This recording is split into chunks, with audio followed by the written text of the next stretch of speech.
In the beginning, there was one league, the Porch League. The Porch League was founded by Adam and Kyle. They thought of the idea independent of everything else. It was a perfect idea, and they had no help. Over time, it grew. Season 1 was a rocky start. Season 2 was better. All the way up until season 12, where we are today. So, Black J32 and Birdido are coming out of the woodwork, out of the dark, to bring you the season 12 draft analysis. Woo! Yeah, so here we are. Love it. Here we are. I've been pretty scuffed recently, so I look a little worn. I don't even think my webcam is zoomed in correctly or focused correctly, but this is what we got today. So Adam is phoning in from the Midwest to this East Coast broadcast. How are you doing, Adam? I'm doing pretty well. I'm doing pretty okay. The weather is beautiful right now. Yeah, cool. And, the draft analysis is always a good time. What is it? We've maybe done, like 7 or 8 of these now? Yeah, we've been doing it for a while. Amateurs. So yeah, this one's going to be a little bit less professional and a little bit, maybe it might look more professional. But we're just going to, I'm just looking at the web. Yeah. Nope. Yeah, I'm looking in the wrong direction. There we go. Yeah, we're just, we are going to just do this one live. I'm not doing any post-production. I started with us faded out. We're fading in. We're going to click stop record at the end, and that's what you're going to get. So no edits, and hopefully we don't take too long. There's a lot of coaches this time. 15. This is the most we've ever had, right? Yeah, I think so. We had 14 a while back, but that was not sustainable. Yeah, I'm excited. 3 new coaches. And returning Mr. Quality. I'm really excited. Yeah, welcome new coaches. We'll try to do our best to speak to all levels of play. And if it sounds like we're speaking a different language, it's because we are. Pokemon has its own sort of terms, and we'll talk about move sets and items like nouns and just like throw them together like Specs Shuckle or something. That's not a set. Please don't think that's a set. But it'll just it might sound really weird. But we'll do our best to speak to the median. And there's plenty of resources out there. Right. Oh yeah. If this is a little over your head, don't worry. Honestly, it's a steep learning curve. A month in, you'll have caught up. So come back and watch this in a month, and you'll understand pretty much everything we're saying.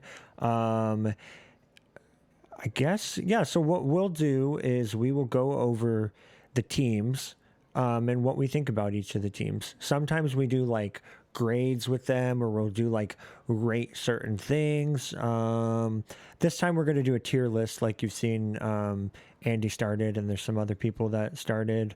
Hopefully we'll catch some things about each team that the coaches didn't recognize. Hopefully there's some things about your team that you might not have known that we'll see. We're basically just looking for synergy, and if the top of your draft, your most valuable Pokemon, are supported by the Pokemon below it. And they can do that with the speed, with their typing, with the utility they have, hazards and stuff like that. But that's kind of what is going to happen. Yeah, and is it okay if we spend a couple minutes? I know we didn't plan on this necessarily, but just talking about what makes doing the draft analysis difficult or different each time there's some change. So for example, so we had done maybe 3 or 4 in with just Gen 7, and that the meta was very consistent.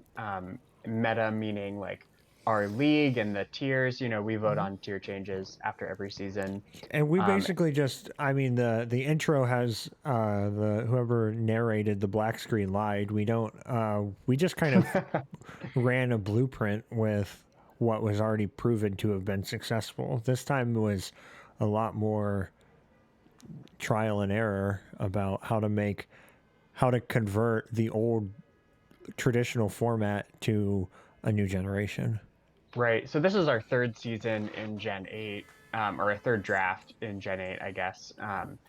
And there have been some pretty significant changes every time. So between the first draft and the second draft in Gen 8, we did maybe one in February, one in May or June. Right. So And the first between one we the, had 10 coaches or 10 Pokemon on each team. And we also had the least number of Pokemon because then they introduced all the home and things like that. So, right. so season 2 of Gen 8, we added another Pokemon, added more points, and there are a lot more Pokemon that we had to re-tier or add to Yeah, the tier like, list. yeah, a bunch. And then after that time, we realized, it was a little bit difficult to know how the Pokemon that were being added back in were going to fit with the new Gen 8 Pokemon. And so after this past season, we had a lot of re-tierings, Yeah. things like Rillaboom. Last season we had noted that all pretty much every team was busted, um, Right. especially compared to like our historic drafts. So it looked a lot more like OU teams or like UU borderline teams. Then I would say normally in draft league, at least in our past, it's been maybe one or two OU Pokemon, mostly UU with some RU, Right. and NU thrown in there. And so it's more diverse, I think, in the best version of draft league. And so What do you anyway, think? What do you think, Adam, about this sort of very quick? I mean, we only drafted over the weekend, so we don't really know. We don't have a full analysis of how our changes are going to go. But what do you think? What do you think we did better? What do you think we could have done differently? I like it. Just comparing this draft versus last draft, I think that two things that really stuck out to me for this draft is that the teams overall look a little more balanced to Hmm. me, compared to last draft. So last draft was very, very top heavy. So it's still top heavy, but with, maybe it's because we modified the points and Hmm. changed tiers, but maybe it's because we added additional coaches. There's a limit to how top heavy teams could be because, for example, I was maybe what, like 10th or 11th in the draft, and by the time it got to me, all the tier 200s were taken. So, Hmm. there wasn't an option for anybody to get two tier 200s, right? Right. So I think that um, removing that option has, or it's kind of like a combination of things that has led to that. But I think the end result is something. They're teams that I think are more fitted to draft, um, like a draft style. Hmm. And one of the benefits of draft to me is that like there are ways to make low tier Pokemon shine. Right. Like I have Hitmonchan on my team this season, and I'm excited to use it. Um, but it's not a Pokemon that I can really use on the ladder very Hmm. easily. I think it's maybe an NU or something. So I'm excited. That's to me what makes Draft League exciting. And so I think that this season there are more opportunities to have low tier Pokemon shine than last season. So in that regard, I think we've done something right at least. I don't know. What's your Right. take? I Yeah, firstly, I'll say that I think you're right on a lot of things, but I will also say that all of this is subjective. Like, Hmm. even how we have this tier list, with sort of what 10 tiers, 1, 2, 3, 4, 5, 6, 7, 8, 9, 10 tiers. Yeah, that's just a way of drafting, and other leagues don't do it that way. They have 5 tiers. Other leagues have a point system between 1 and 20. So and every Pokemon has a different point value in there. So everything that we're saying is subjective, and I think Adam and I kind of are cut from a similar cloth when it comes to what we like and what we want out of sort of draft league. So We're probably going to agree a lot, but that doesn't mean that there's like a consensus across the league. Even I think Connor had some really good points, or Colin I think wrote some criticisms. Right? I think it was. I think yeah. Colin wrote some really good criticisms about like what he would prefer and ways to improve it. I mean, we're all sharing hopefully our tier list videos, but maybe also people can just share first impressions um, of I don't know what you think. I think that so I think we're getting a better idea of what this hybrid draft is like with our current setup. We have an average of 100 Pokemon, 100 points per Pokemon and 11 Pokemon. And so we are getting teams that are pretty top heavy. We're also with like some pretty bad low tiers. We're also getting some teams that seem pretty balanced. That feels like you could easily fit them into sort of the cookie cutter way we had it with our traditional thing. And I like that variability. And at least on paper, like when I was going through it up front, it didn't feel like I had as much of an intuitive bias as I did last time around when we had a lot more points and less coaches. And it was just obvious that if you had two of the top 10 Pokemon in the whole meta, then you were going to like a top heaviness was just favored in a way that I don't think it is so obvious this time around. Obviously, if you get one of the tier 200 Pokemon, you might have an objective advantage because those are the Pokemon that are designated to be the best. But so yeah, I think that there's a better there's less disparity in the variety of whether it's like a balanced team versus a top heavy team. And I like that.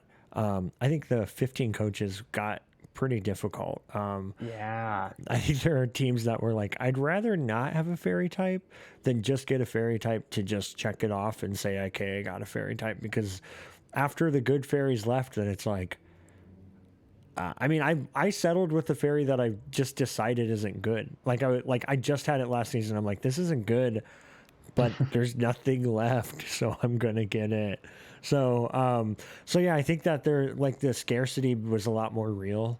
Adam, at one point, I think in preparing for this, you said that that there aren't many good fire types, and I think we went back and counted like only 10 fire types, tier 80 and up. Yeah, it's And some of those are, shocking. yeah, and some of those are things that like you would only pick in very rare circumstances, like Ninetales or Torkoal or Rapidash.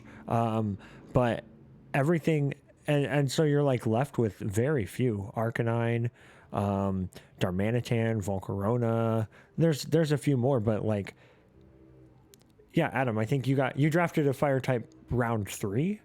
Yeah, I got sniped even in round 3. I was kind of gunning for Arcanine and wound up with Incineroar, which is still good. It's still maybe one of the 5 best fire types Right. in our league right now, or that's available.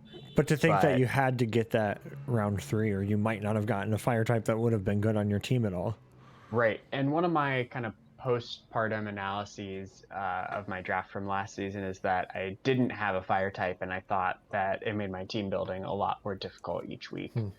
So not on paper, it looked okay to not have a fire type, but just worked out to be very difficult. So we spent like 10 minutes on an intro so far. Maybe let's talk about a little bit about the meta, where we expect it to go, what we find that's going to be pretty centralizing, and then from there we'll just go into each team, okay? Yeah. So I think first I would say that like I think in Draft League with Aegislash being here and with Dragapult being here, I mean I'll just pull up the tier list. The fact that 2 of the best 6 Pokemon, Clefable's pretty defensive, so out of the top 5 offensive Pokemon, 2 of them are Ghost types. Means that Ghost is pretty centralizing. And then even in the 160s, which has a lot of offense and a lot of really good offense, has Gengar, Poltegeist, and Mimikyu. So I think there's just like each team should have an answer to Ghost types, where in the past it was like, oh, you need a Dark type for Psychic spam, or I think ghost spam could be very scary this generation. So getting like actually bulky normal types. I don't think anyone drafted Snorlax. Is Snorlax in our list? Where is Snorlax? Yeah, right I here. don't even know. Yeah. Yeah, no one's drafted Snorlax. That's an important Pokemon, I think. The Chansey Blissey line is important. So yeah, I would just say Ghost type meta sort of influences other things that seem to be then prioritized on teams. Normal types. I think also normal types kind of have their own advantage on the offensive side as well, because besides the Ghost type, they're hitting a lot of things pretty hard. So, what about you? Yeah. What are some other things that you see? One thing that I've been noticing is that as I was looking through our drafts, um, I noticed that it seemed like everyone kind of slacked on hazards and hazard removal this season. And I know that, the past 2 seasons we've maybe slacked a little bit because, we were trying to get such good offense last season or 2 seasons ago, when we only had 10 Pokemon. Oh, it was a little bit difficult to, get that last rocker, get the third rocker on your team or something. But um, I think this season, I just, the option is available to everyone. And I think people just didn't, only like for me, I just have one rapid spinner, one defogger, and like two rockers, and they're both not very good, myself Yeah. included. And I think part of that has to do with heavy duty boots and how that works in our league, or how that works, just in general with kind of neutralizing hazards. But I think that's led to people becoming, myself included, becoming a little more complacent Right. about hazard removal in particular. Yeah, And there's something interesting too, because we essentially tried to move a lot of fat Pokemon down some tiers just to make sure that people had were able to play with fun offensive Pokemon without that necessarily mean, oh, I can't draft any good defense because I'm trying to play with Hydreigon and Keldeo this season, and so I'm just left with tier 3 or lower defensive Pokemon. We tried to throw the fat Pokemon, kind of like do a net debuff to them so that you could grab them, and so that some of these great Pokemon like Dragapult, Zeraora, and Aegislash, most teams can, if they want to, and if they think about it, draft a counter to these. But like you were saying with hazards now it feels like, oh, with heavy duty boots, my flying type won't take double the damage, or with heavy duty boots, my fire type, I can bring in more often. But I think we'll find out that even though Hazard's got a nerf there, with fat Pokemon being lowered in the tiers, we will have to find ways to do damage to them. And I think passive damage and entry hazards are going to be the way to handle things like Chansey, things like Blissey that are now only 140 points, things like Kofagrigus, but like basically a lot of these mid tier, I keep saying fat, but bulky Pokemon, entry hazards do 12.5% to them if they just take it neutrally, which is a lot over time. yeah, absolutely. Cool. Do you have anything else that you want to say about the draft itself, and the meta before we go on to the teams? Yeah, just one last kind of final thought about how the meta is changing so much. It's just that this every time the meta changes and every time we do like a lot of tier changes, it makes it difficult to judge the teams, Right. because we're kind of starting fresh. We don't have the baseline of past drafts to kind of compare against. Mm-hmm. And so I think it makes, at least for me, my intuition a little bit less sharp I agree. on some of these. And so I just want to put that out there. Right. Yeah. I just talked about how Ghost seems to be a developing meta because of everything I talked about, lack of pursuit. How do you judge a team that has two Ghost types? It's like, is it the best team, or are they not going to win? as much because they've kind of pigeonholed themselves into a certain play style. So that's a good point. That's a really good point. Well, let's move on. Instead of doing it in any order arbitrarily, we are just going to go in the order of the draft. First up was Anchorage Nine Tails with the first overall pick. First overall pick was Zeraora. And you should be able. I got this. Yes. That's right there. So it's right here. This was the whole team this is in tier order. But Zeraora was definitely the first overall pick. Adam, what do you have to say about this team? You know what? I like it more. We went through all these teams and talked about them before we didn't. This isn't just a total dry run. I like it more than I did 2 hours ago when I looked at it. Because we started this one first and we had all these criticisms, and then by the end we're like so lax about this. He's like, I mean, the team's fine. We're so exhausted. Now looking back at this one, it's like, holy cow! Even me, I'm like, the colors. Look at all the colors here. I think, I think Zeraora is good. I want to see it. I know Sean's used it well. Other people have used it well in our league. Have you drafted it yet? I never have. I've never had a chance. I'd be excited to. Was that a dock at the fact that you haven't been early in a draft in a while? It has been a long time. I mean, I feel like I've had my fair share of wheel picks. Sure. But it has been a while. Yeah. But I got what I wanted this time, so I can't complain. So I had Zeraora once before. Oh yeah, with Clefable and Mantine. Yeah, I would say that Zeraora needs the more it can be helped out a lot if you just have minimized ground weaknesses. And like I had it with Mantine, and it just felt like it was so obvious that I was going to switch out Zeraora and go into Mantine. So I think that this team has a little bit more ways to deal with just earthquakes that could be coming. But I don't want to jump ahead because I asked you what you thought of the team. Oh yeah, I think that like we were talking about the 12.5% from Stealth Rocks. I think Chansey is such a reliable rocker. Really, Zeraora, if you can get everything down to 60%, like your Zeraora can clean up pretty easily. It's not going to die from like a priority move, like a Mach Punch or an Aqua Jet or something.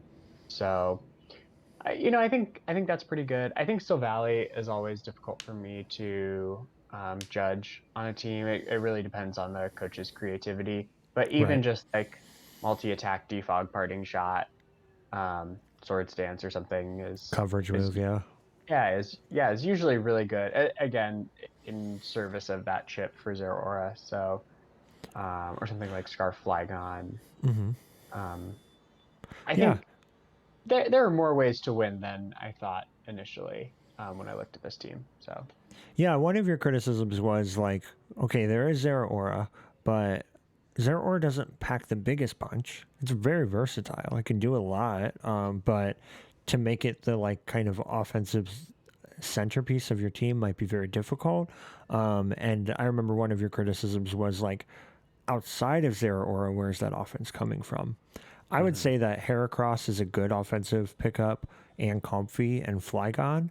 Even Delmise and Starmie have a role in that. But I kind of agree with you though that there could be some upfront power issues. Where's that offense coming from? Is it Heracross every week and Delmise? Those share a weakness to fire type and flying type. So I think the hazards are okay. Like you said, Chansey's fine. And then you got a bunch of defoggers and rapid spinners. Yeah, this team actually has really good hazard removal. Especially as we go through the rest of the draft, you'll see compared to this. Obviously, the glaring thing that we haven't talked about is the fact that they have 2 tier 20s on their team. Yep. It's weird because it's like that technically makes a team worse, and I definitely dinked them on like sort of their overall grade because I don't really believe in either of these tier 20s. But in 9 games, you only have to bring each of them once. They both get stealth rocks. They like one of them has an immunity to ground. The other one is an intimidate user. So there's like some, I could see you finding one time to use it, and what you're doing is you're freeing up so much points for the rest of your team. Instead of getting 2 tier 60s, they got 2 tier 20s, and that freed up 80 points for the rest of the team. So I kind of dinked it in the process. Like Bronzor sucks, Krokorok sucks, and so that went to its overall grade. But I'm a little bit. I think one of the like perks of a top heavy team is that you barely have to like look at the bottom tiers. You're just like, okay, I just need to remember to click croc rock once. And so it gives you the benefit of having more utility and versatility and where it matters, and the Pokemon you're going to be using most frequently. And so I think in that way, I think like from Heracross up, maybe even Rapidash up, just in the abstract, any of those 6 Pokemon could come each week. Yeah. Yeah, I think I agree. And the speed tiers are not terrible. There's a gap, obviously, between Silvally and screen's a little fuzzy for me. I guess Krokorok kind of settles in there. I don't know how often. I don't know Yeah, if you it's can really count on Silvally it. at 95, and then Heracross at 85, and then after that, it's like it's slow. Oh, it's pretty good actually. It's not bad. I missed Heracross too. Yeah. So, anyway, Anchorage, I honestly like hats off to you because this is probably your best team. This is my favorite team. I look at this team and I'm like, I would play this. I would play with this team. This is a team that I would really like to use. Hats off to you because I think that this is probably your best team in a while. Yeah. Team. All right, who's up next? Is it the Weaviles? Oh, Weaviles. Andy drafted overall pick, second overall pick, first round, Dragapult, tier 200. Yeah, we've been doing these for a long time, and Andy has been very good, very high level player in this league for a long time. And I think sometimes it's difficult to separate the draft from the coach, And so one thing that I was thinking about when I was looking through this draft is I know there's certain Pokemon that Andy is going to use very well. Like I know that Andy's going to use Pinsir appropriately, and I can already kind of imagine like Passimian and Vaporeon and Slurpuff coming in kind of creative way. Of course they're like doing what they do best, but in some creative ways as well. Mm-hmm. Especially Slurpuff, which could be, you see it as the belly drum unburden user, but it's also kind of its own threat on the defensive side as well. Yeah, Sticky Webs, Wish, Calm Mind. And even just with, I think it gets Giga Drain as well, and it also HP, defense, and Spadef being 82, 86, 75 is like comparable to Clefable. Yeah. One thing that I also like about this team is I think there's a couple really nice pivot options to get in your Dragapult and your Gengar. Slow Mandibuzz U-turn, Porygon 2 teleport, and then Vaporeon with flip turn is kind of hiding in there too. U-turn Togedemaru, U-turn Passimian. Yep. Yeah, absolutely. So I think this team has a lot of good pivot options. And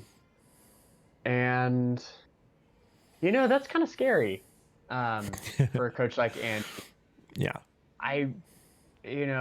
The rockers, I guess we have Pinsir, Piloswine, and that might be it. Is that right? So you maybe will find yourself getting stuck bringing one of those frequently. Maybe Togedemaru. I'm going to check. You can't see it down here, everyone. Nope. Yep. Sticky Web, Slurpuff, Pinsir. Let me see. Yeah, you can see it up here now. Mandibuzz, Piloswine, Pinsir, and Slurpuff. Mandibuzz being the only defogger, and then Piloswine and Pincer being the stealth rockers, Slurpuff being sticky webs. Yeah, so I don't know if this team has the hazard and hazard removal support to really. I think what it's going to do very well is kind of pivoting around and then getting chip off and then Specs Gengar or Dragon Dance Dragapult or something like that will come in and kind of clean up. So Mm-hmm. to me, I would want to have a little bit more hazard support and hazard control. Yeah. Um, but Yeah, if Porygon 2 or Slurpuff, either of them got Stealth Rocks, then this team would be like, I would have like very few criticisms of it. yeah, yeah. But I think overall, it's a very good draft. Yeah. So I had Dragapult last season, and one of the things I loved about it was how versatile it could be, and it gets a lot of moves that Pokemon in Generation 8 didn't really come with. It gets Thunder Wave, it gets Will-O-Wisp, and so it can work a lot of different ways, physical side, special side. Oftentimes those utility moves I wanted to bring, I was like, oh, I have to bring Will-O-Wisp because of the, I don't know, Rillaboom on the other side. I'd really love to bring Will-O-Wisp on this, which then limits what I can do offensively with it because that's one less move slot I can fill. And so I actually found that the Pokemon I enjoyed building with the most was Excadrill, because Excadrill with its 2-stab and with like Swords Dance and Rapid Sprint, I actually felt like I had room to fit moves onto Excadrill in a way that is very difficult with Dragapult. The cool thing about the Dragapult Gengar combo is they both kind of overlap in a lot of those ways. I think Gengar gets Will-O-Wisp. I think it also gets Thunder Wave. It can provide that weird utility and statusing that you might want from your Dragapult. And you can put that on Gengar so that Dragapult can just, with that high speed tier of 142, can just be your premier attacker. Or Dragapult's your utility. It can do all these weird moves, and then you turn into Gengar. You Thunder Wave everything that's faster than Gengar. You turn into Gengar and you kill everything.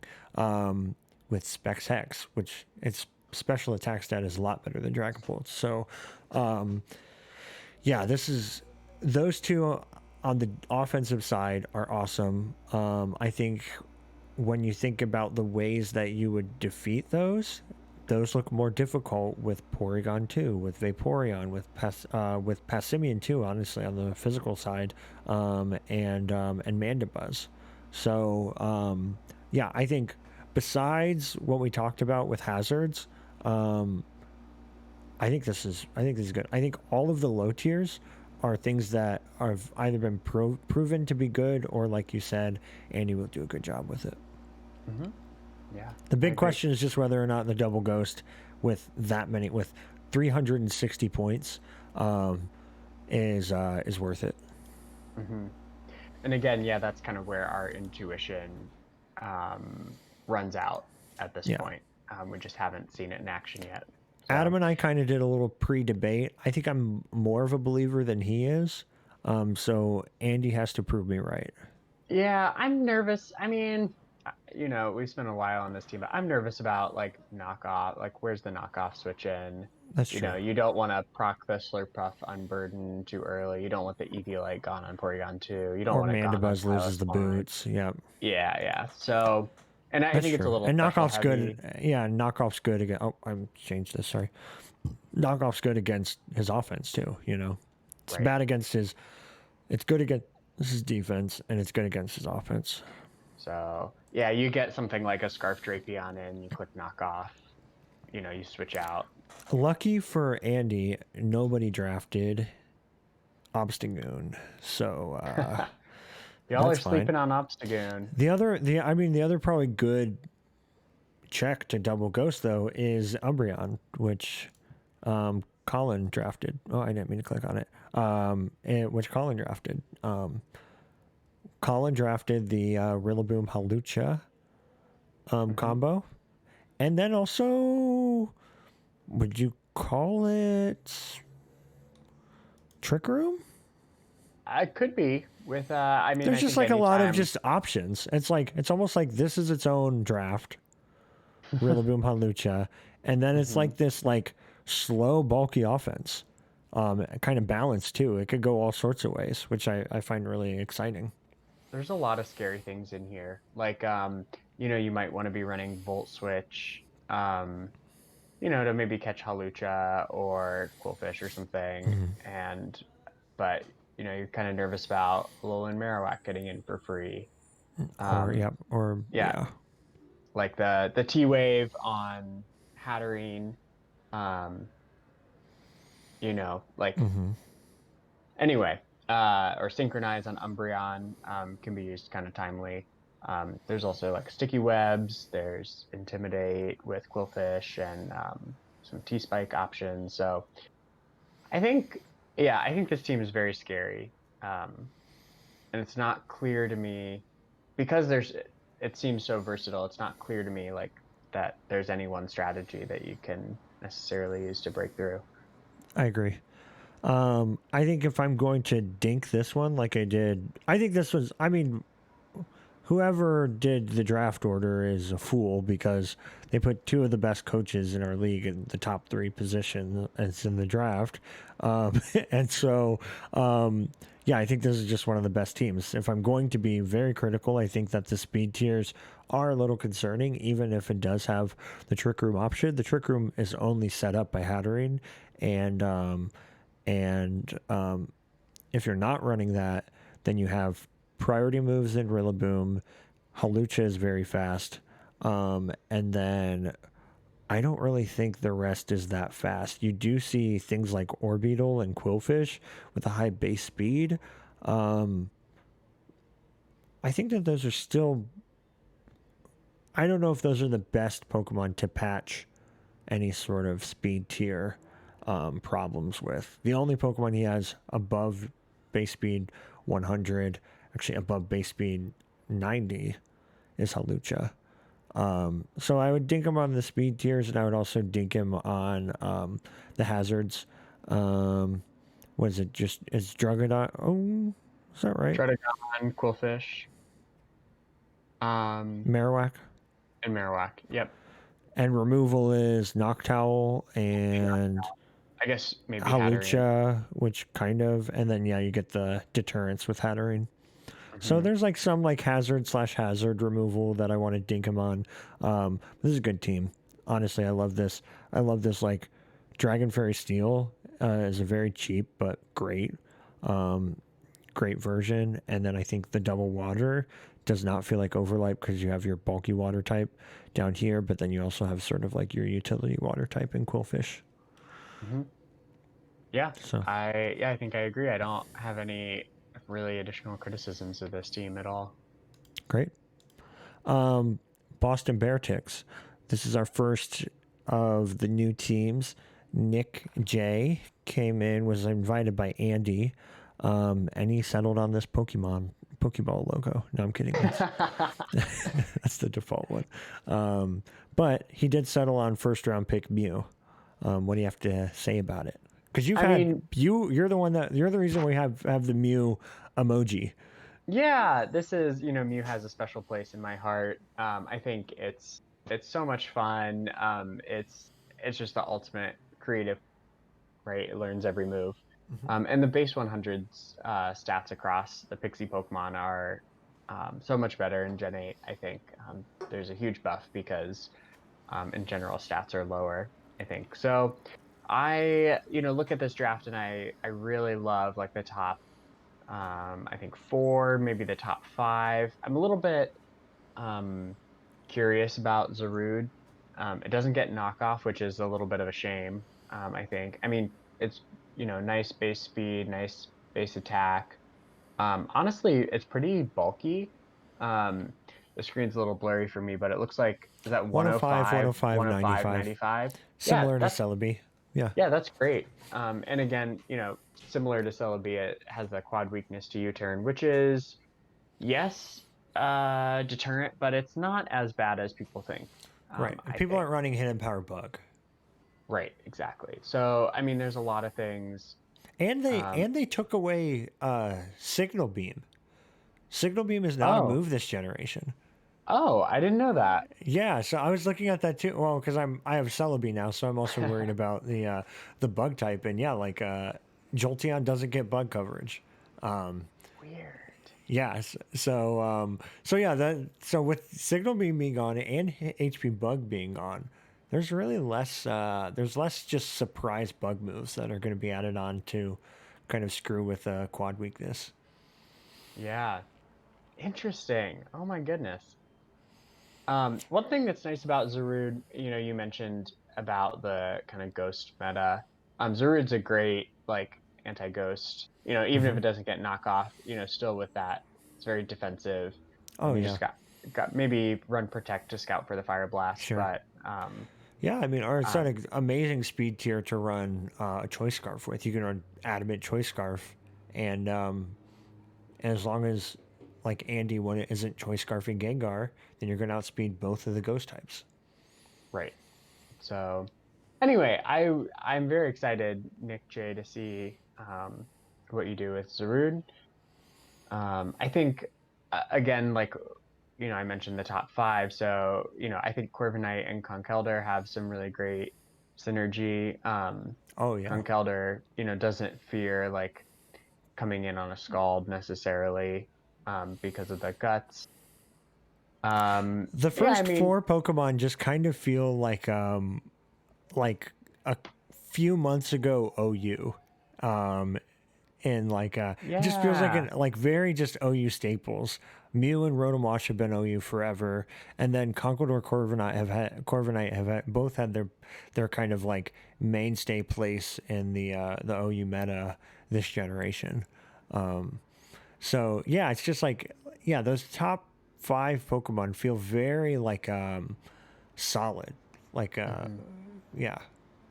yeah. I think for me, where this draft falters a little bit is in some of the lower tiers. Now I've used Barbaracle and Colossal and Ferroseed before in the past.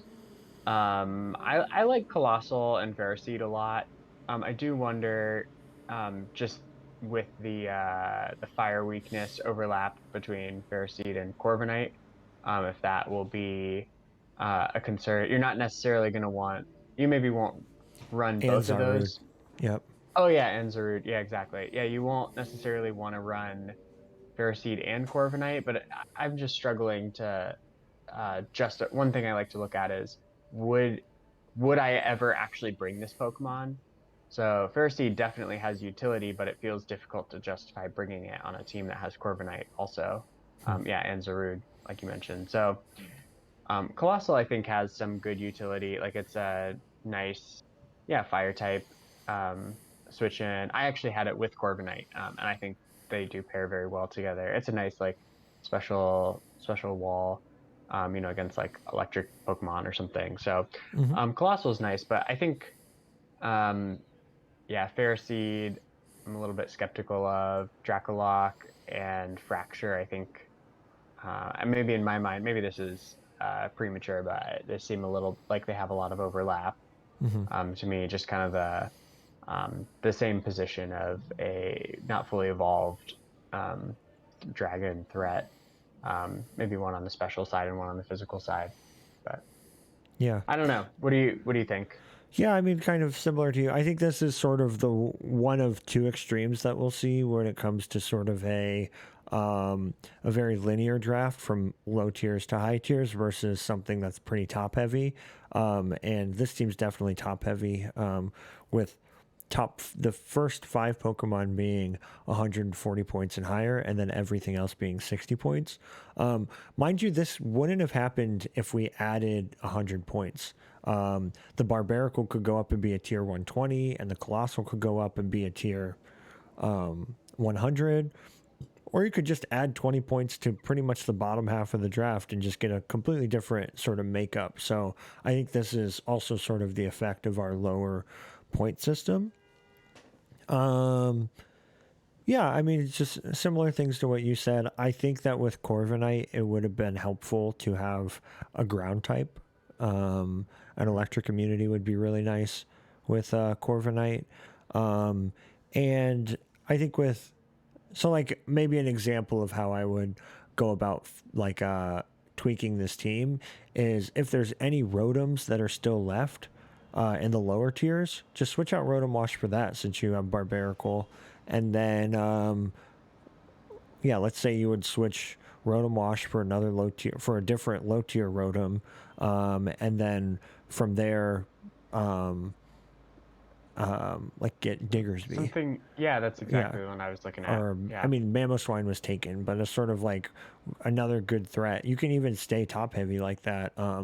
But with Barbarical and Rotom Wash both being weak to grass, with Corviknight and Ferrocide both being weak to fire, and having that electric weakness in the Corviknight, I think that something to do with a ground Pokemon or an electric community would be really good. And that was just an example of how you could go about with minimal trading to sort of patch that up.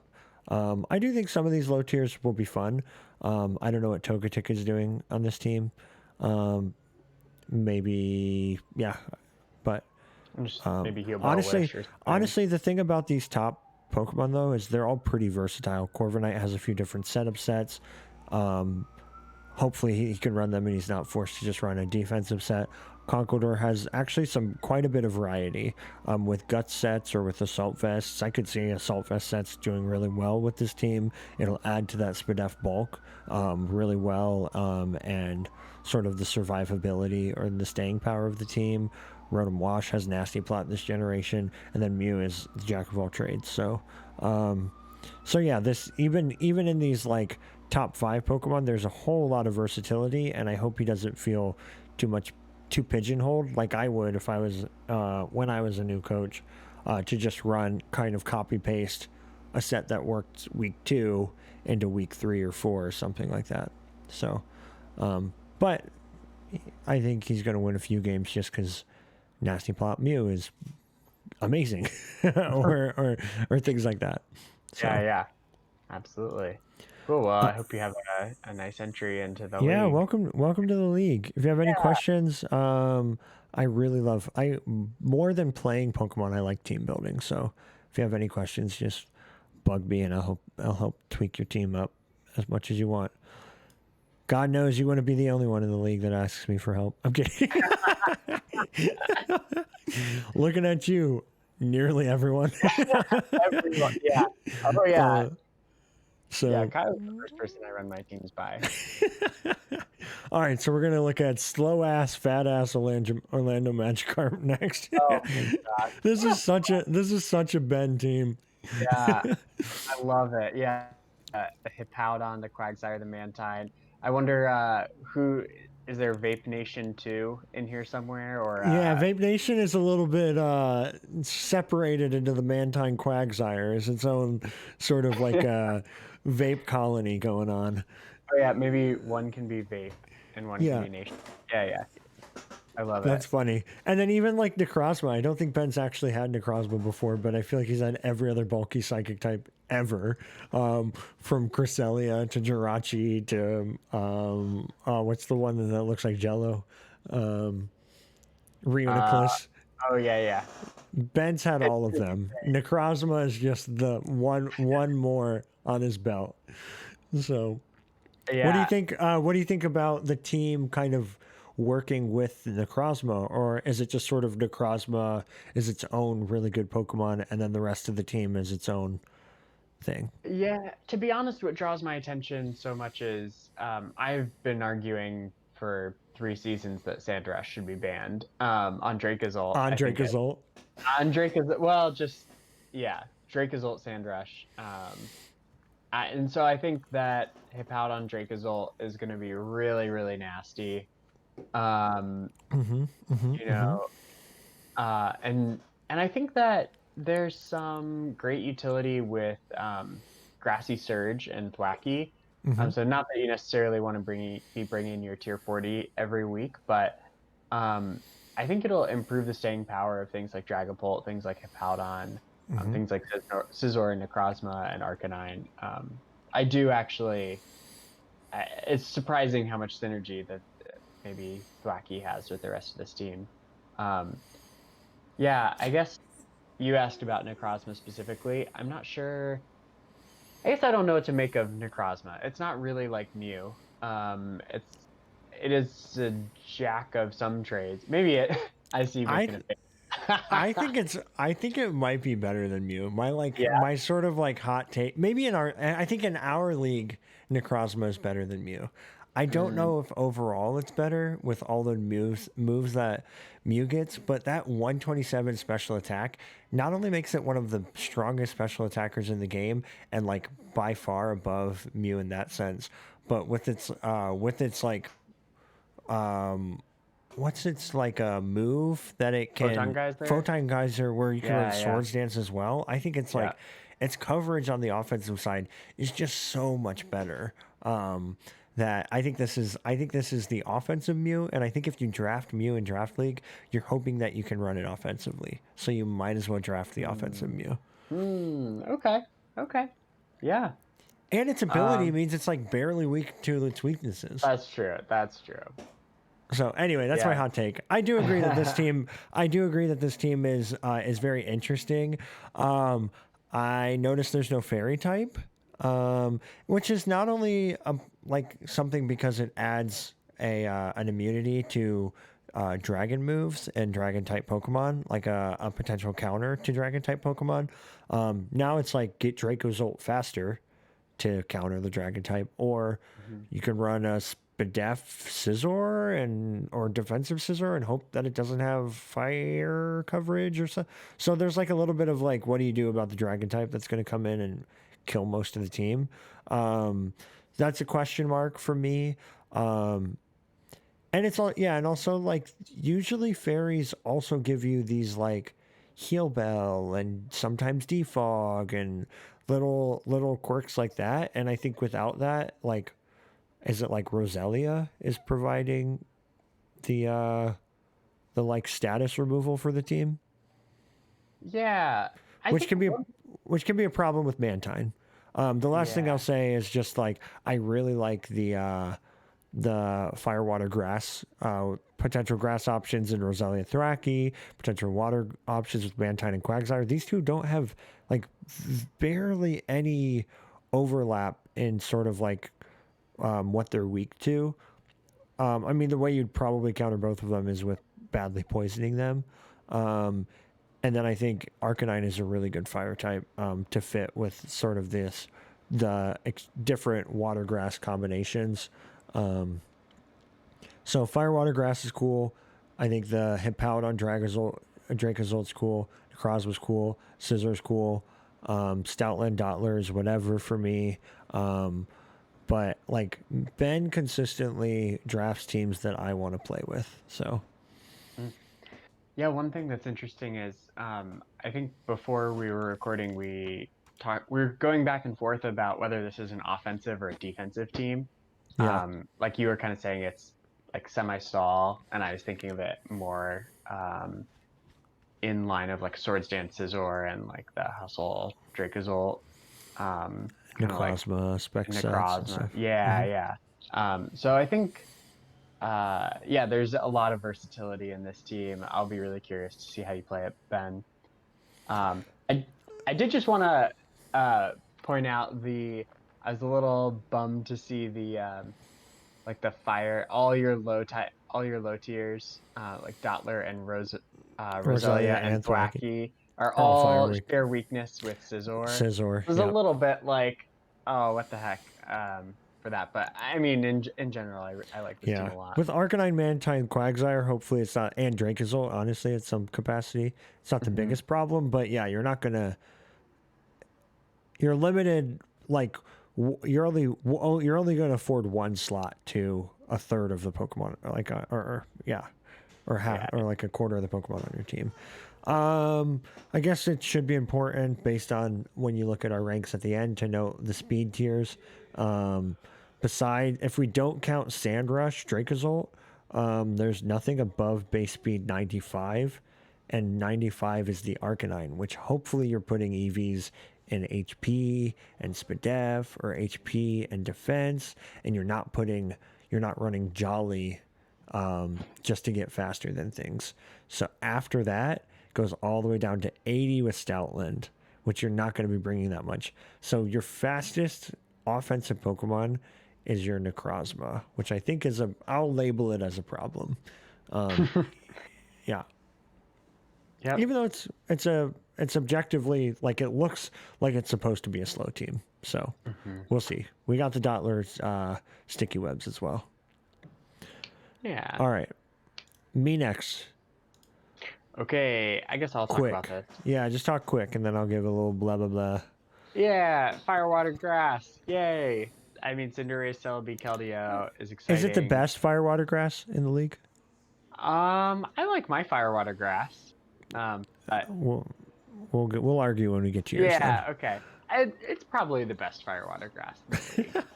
I mean, I think similar to what I was talking about with Andy's draft, I have a hard time separating the coach from the draft itself. And I know that there are Pokemon like Caparaja who, I guess we haven't really seen a lot. We haven't. No one's drafted because it was freaking 100 points.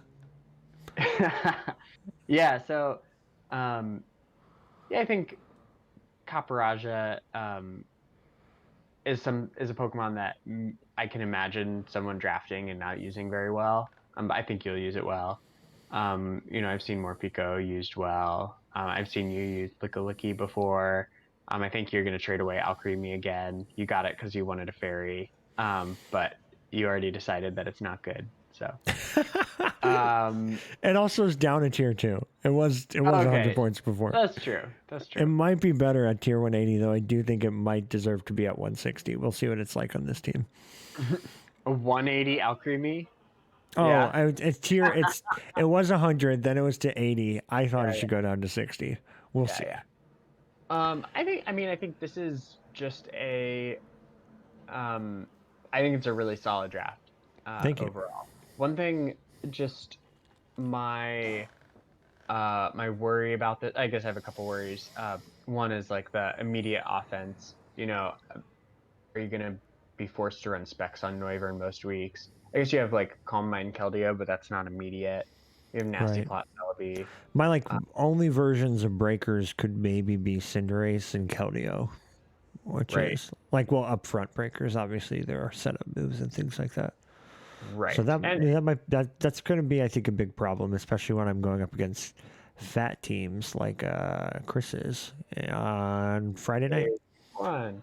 I mean, and you have things like Caparaja in here too, which can help out for sure. So that's a concern that I have. And then I guess my question then about this team is, it seems like it's a bulky offense team, but it's not really that bulky. Like, you have some bulky Pokemon. Right. And it's not offensive to be an offense team. Yeah. So it's not really offensive enough. Like, you have some really great cores, you have some great synergy. But yeah, I just wonder about the staying power a little bit. If you're going to be playing your games fast enough. Yeah, I can kind of see that. This kind of, to me, feels like when I had Mew, Mega Aggron, Zapdos, which I thought was like the best synergy imaginable. It gave me like a bunch of variety.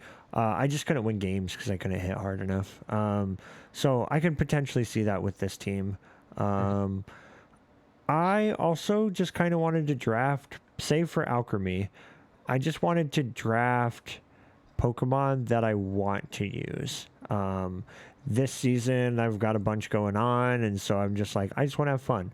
Ben had Morpeko once, and I had to go up against it, and I was like, God, this Pokemon looks so fun to play with, so I had to draft Morpeko. I want to draft Noivern. I don't think I ever have had it before. Kofagrigus, Ben had once. I wanted to draft it ever since then. And so yeah, this just kind of feels like a little bit of like my style. Sometimes my style means I don't hit hard enough. Well, part of my style as well is that I like having kind of a bulky water type and a offensive water type. And maybe one of my regrets this season is that I don't use Marini enough. You already know. Yeah. Oh, I want to use it all the time. It's such a good. It's so cute. Or Alchemy. each week, and you're gonna pick Alchemy, and you're gonna be like, man, this Pokemon sucks. Oh, I know. Yeah, Yep. I should have brought Marini Marini. tier 80, Alchemir Yeah. tier 20. Yes. So, anyway, Totally. I think my No, hazards are good. I think I have some of the better hazards, not only in my like low tier, but also just things that I'm going to bring every week. I can just put yeah. hazards on: Yep. Crocodile, Celebi, Kofagrigus. Did you know Morpeko gets Rapid Spin? Yeah, I What the knew that. heck? That's crazy. It's not only can it boost its speed with rapid spin, but it also its signature move boosts its speed I, 100% of the time. what the What a heck? cool freaking How Pokemon! good. How We don't know good. how good. We'll find out how good. I want it to move. I'm gonna. It's my goal this season is tier 100 more Pico. That's gonna be the result of my season, Nice. and tier 60 Alchemy. I think you're So gonna win games. I don't know if every coach could win games with this team. Maybe I'm underestimating it. I think it's gonna be like how I've been, where it's like I'll have 9 games. I'll go 6-3. Hmm. Because I think I'm gonna do some things that are really fun, and I'm gonna catch people off guard, and then I'm just like not gonna be able to kill Weezing. Yep, that sounds So about right. that's it. I do have that big speed tier that we mentioned. The speed gap between my Crocodile at 92, and then my next fastest Pokemon is Alcremie. So I mean that's partially because I have so many good fast Pokemon. Half my team Right. is 92 and higher, and they're all good Pokemon. I'm Right. not Yeah. just All filling your it. fast Pokemon are Yeah, good. I'm not just filling it with like shitty low tiers just to like, oh, I need a Pokemon greater than 100 speed. Like they're all top tier picks. So Not me. um, so there's that. Haxorus is next. Right. Haxorus. Nice. Haxorus is the Clefable, the Ferrothorn, Oh, and so the good. Gudra. Clefable Ferrothorn is the iconic. Oh I yeah. love. That was maybe my favorite team that I had was Clefable Ferrothorn Kieran Black. Mm, Um, so I'm excited to see these two back together again. right. Um, Yeah, and instead of Kieran Black, Ian has Gudra and Glaceon. I'm kidding. But and combined, they are yeah. yeah, no, honestly though, this team, I think people have already talked about it. Is that right in the chat or in the on the server? Um, yeah, there's some question about how offensive this team is, and I think I'm actually on the advocating side that this team is quite offensive. I mean, with only 2 top tier picks, both of them being relatively effectively defensive Pokemon, there's always going to be a question of how much offense can you draft below that. But like below that, it's like Indeedee Male with base 105 attack and with psychic surge, which seems pretty freaking awesome. And then things like Hitmonlee, Drapion, Scyther, and Kingler on the physical side. And then on the special side, Glaceon, Heatmore, and Gudra.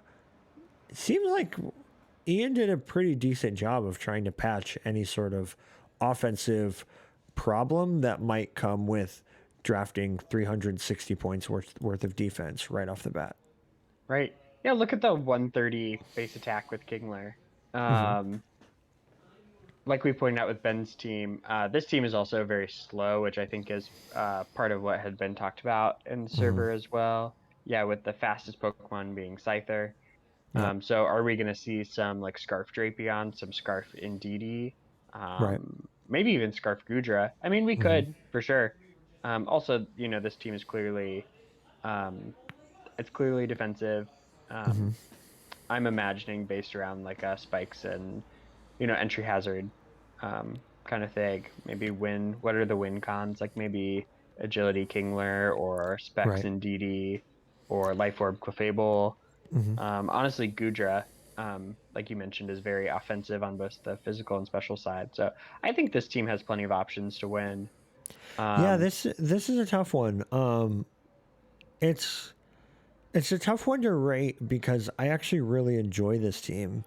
Um, but when you're rating things, you're also trying to like figure out these arbitrary boxes. How are the speed tiers? How's the blah blah blah? And like that's where I think this team just is hard to assess because yeah, it's like Scyther's the fastest Pokemon, and then it's Indeedee Male, and then it's not really anything except I guess Hitmonlee with the Burden.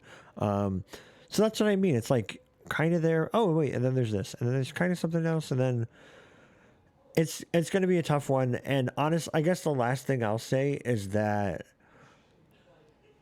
even when you're playing on the ladder, I think a balanced team is harder to win with because there are less inherent win cons. It's not like you just have 6 Pokemon that are Choice Band or Choice Scarf and you just like attack. It's like, okay, well, the way I might win is through longevity, so I need to keep Clefable healthy so that I can Wish Pass into Goodra, and then Goodra's going to be able to eventually be able to take out the other thing that is going to leave me room for Drapion to get. Like, there's like, you kind of got to force the game to last 60 turns to win with a team like this. And then if you get it to last that long, then Scyther cleans up, Drapion cleans up, Hitmonlee sweeps. So yeah, I think it's just a very difficult play style to win with, but within that play style, I think it's a good draft.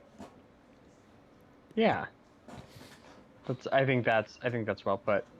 One thing I'll just note, I just want to give a shout out to I love that Indeedee typing, the Psychic Normal, again, as like a nice counter to Ghost Spam. Right. And that Psychic terrain is going to be super nice. Right. I feel like the schedule was randomized, but I feel like there are a couple like important and curious matchups week 1. Like we talked about my team maybe not being able to hit hard enough, and I'm going up against Galar United, which has one of the bulkier teams. And then it's like we talked about what does double ghost mean, and then like I feel like Indeedee Male and Drapion and Clefable seemed like a pretty good answer to Gengar Dragapult. So we'll see what else has in store. But I do feel like these your first week matchup, I think, is also like a pretty interesting one based on sort of like team matchups. So yeah, I think so. Great. Galar United is next. We're talking about. I was just talking about them. I think this team is fun. I like it. I like some of the synergy. You pointed out, Kyle, there's a couple.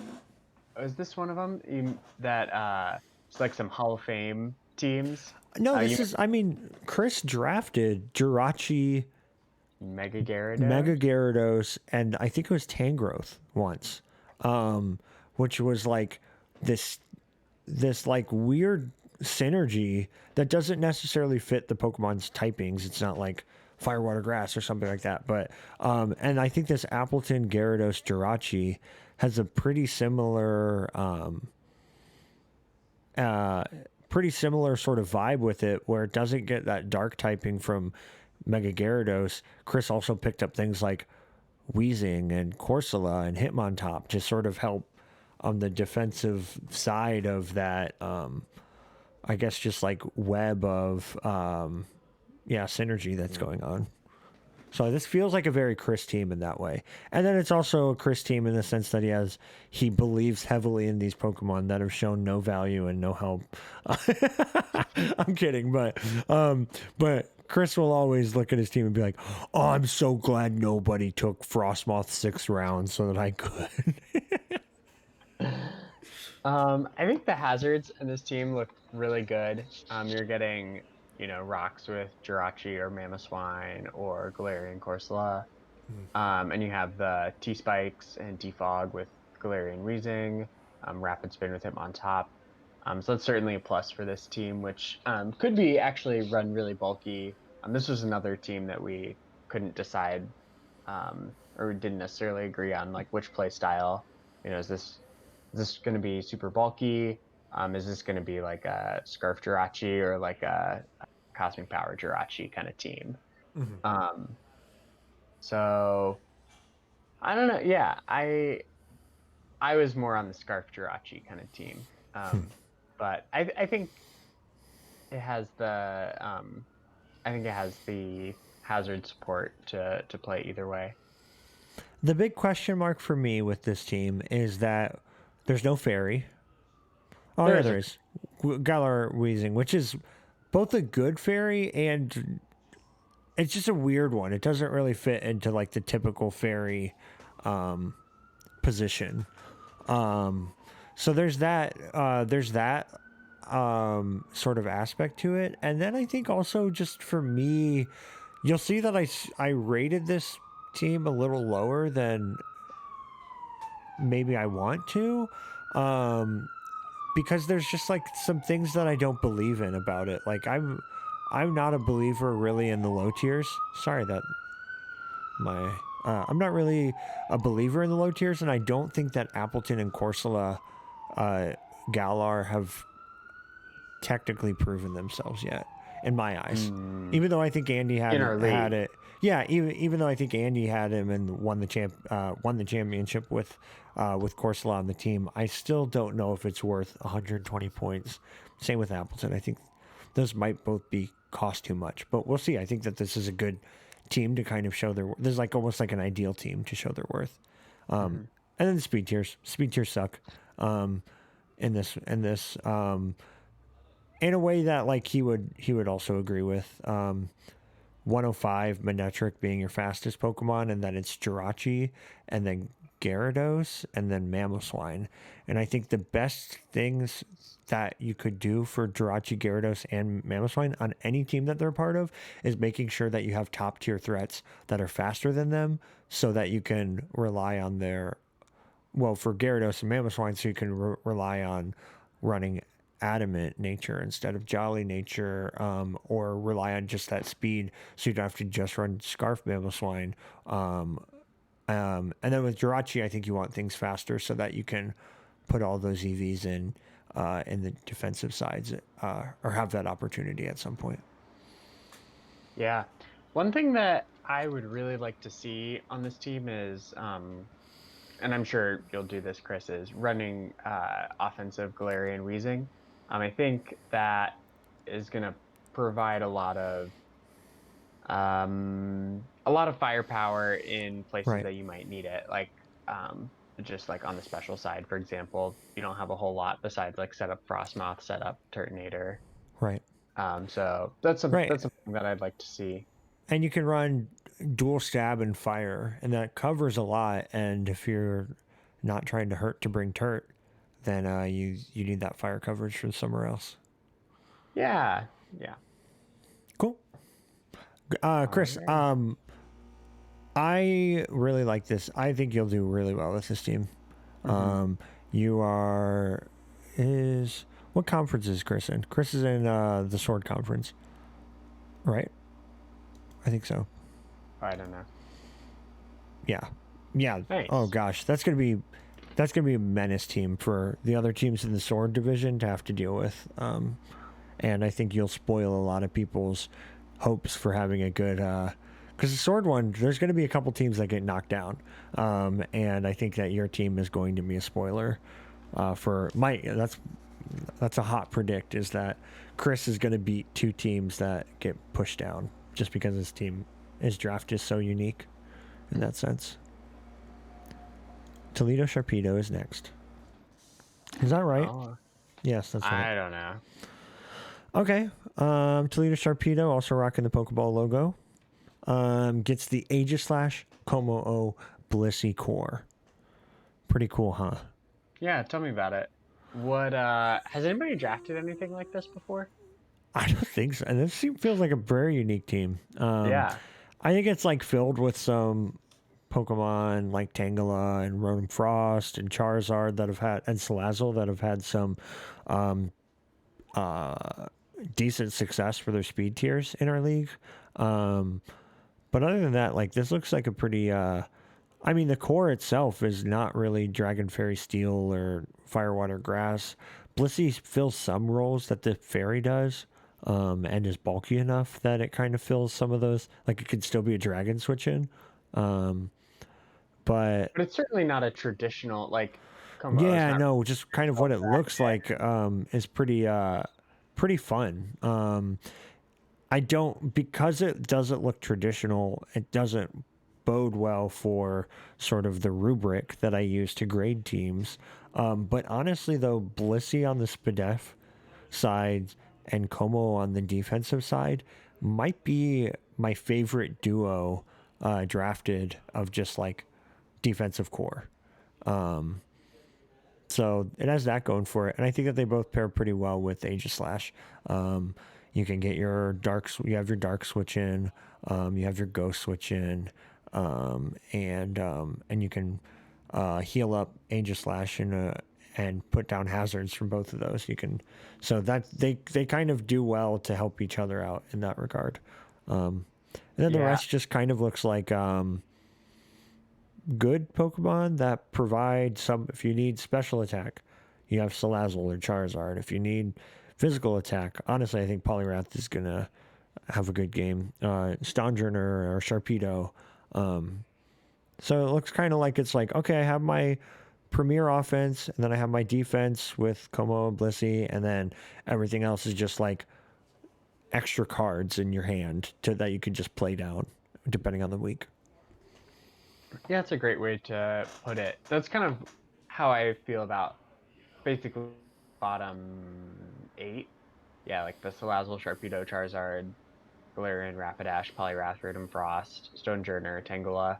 Yeah, it's just kind of, not that they all do the same thing, but like, for example, Charizard and Salazzle not only have type overlap, but you might be running. They have similar coverage and similar kind of roles to play. Same thing, maybe, potentially with like Sharpedo and Poliwrath. So, maybe one will suit an individual matchup a little bit better than the others. So, yeah, to see them as just cards to play, I think makes sense. Yeah. I also want to point out, yeah, I just love the top 3. I think that Blissey in particular is better than you might, so imagine a different an actual Dragon Fairy Steel Core with Clefable instead of Blissey. I think actually Blissey serves a better role here with the wish support, and the heal, but just like having Yeah. the bigger wish passes. Yeah, and having the ghost immunity, which helps out Aegis Slash. Yeah, absolutely.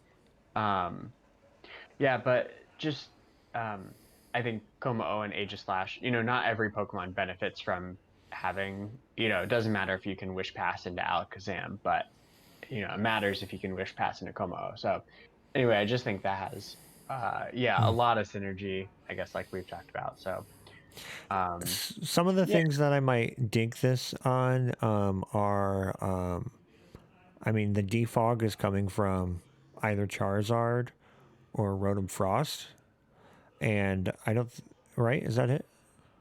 yes.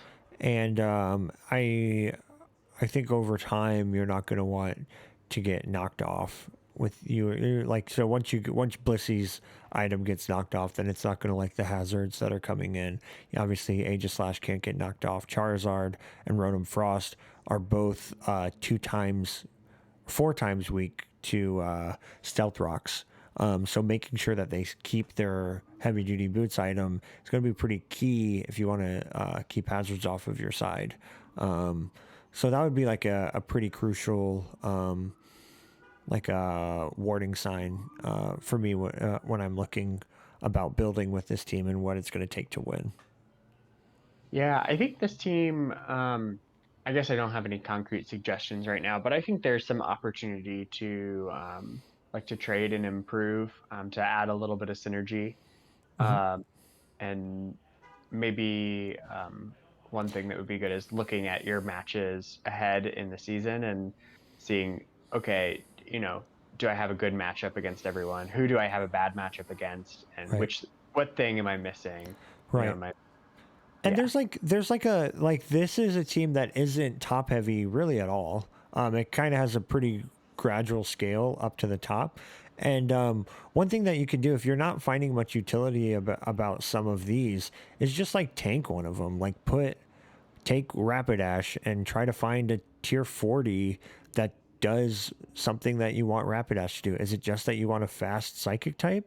Because you can maybe find one of those in tier 40, take those 40 points, and then upgrade Sharpedo, or upgrade Charizard to be a 120, Sharpedo to be a 140 Pokemon, and just like add a little bit more threat, like immediate threat. And then, yeah, you just got to use that tier 20 at some point or tier 40 at some point, is what I would do. Because it's like these middling Pokemon, because they're middling, are less impressive. So if you traded up to get a more impressive Pokemon, I might like the team a little bit more. But good, overall, amazing first draft, better than anything I did.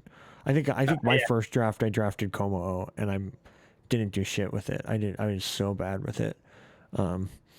So Gosh, yeah, first draft. That would have been anyway. we were like in your house. Do you Yeah, remember yeah. that? There were like 7 people over. Oh my gosh. And we were in the basement. Or is it Chris's basement? Oh, Chris's basement. That's right. Yeah, yeah. Oh, and he drafted Charizard, regular Charizard, so that nobody could have the megas. Oh, Chris did, yes. Yeah, yeah. So speaking of first drafts as well, we have the Dublin Double. Wow. Yeah, this is such a good draft. You couldn't stop talking about this draft, so start talking about it. Yeah, yeah.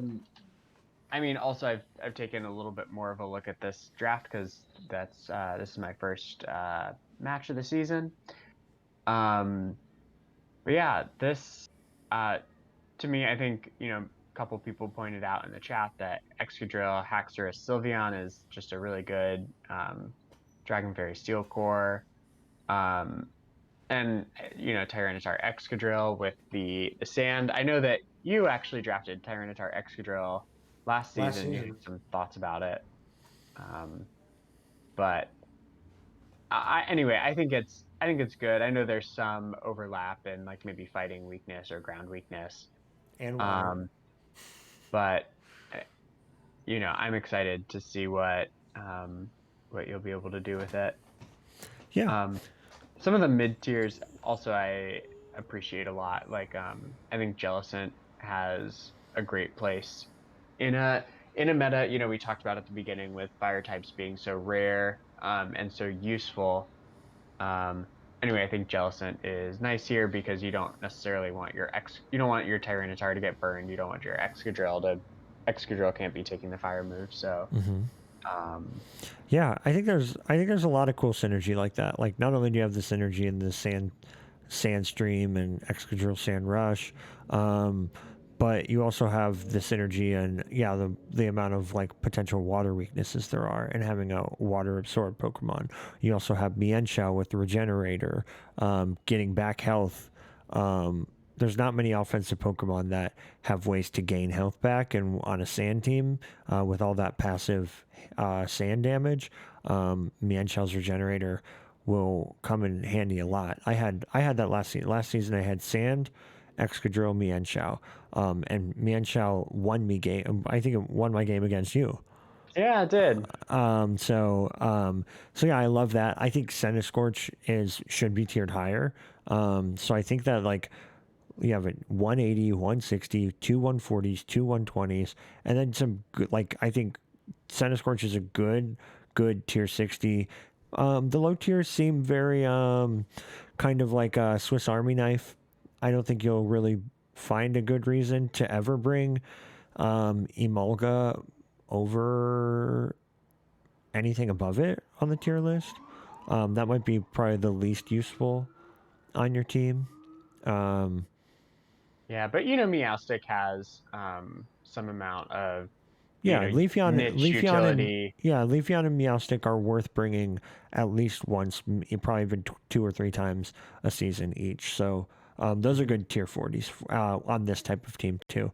Gives another Leafeon with the 130 defense actually becomes a decent switch into Earthquake, and your top tiers are weak to Earthquake, and your flying type is Emolga, which I said you probably shouldn't bring much. So, yeah, those are just some things that I'm thinking about. Yeah, I think I don't know exactly why, but this team somehow reminds me of a team that of teams that I have intuition about. It's something that I can look at and kind of understand why Haxorus and Sylveon and Excadrill and Tyrant. Maybe it's mostly Gen 7 Pokemon, which I have, or like, there's not Yeah, a lot but of there's Gen just 8 things that have Pokemon. been proven. Yeah. Right, right. So, um, yeah, I'm excited to see what you do with it. I know Yeah. that, Kyle, you were mentioning before you think Tyranitar is not, you can save some points, go with Gigalith. That's what you did last season is you traded Oh my mid-season. gosh, it made the world to my team. It did so much. So I'm not I'm not a Tyranitar on a sand team believer, quite frankly. Um, I think if you wanted to, if my recommendation would be to switch out Tyranitar for Gigalith, save those 40 points, and then upgrade Emolga to a better flying type at tier 80 or tier 100 or something. So I'm not a Tyranitar fan after really wanting to prove its worth. But I think Adam is a little bit more open to it.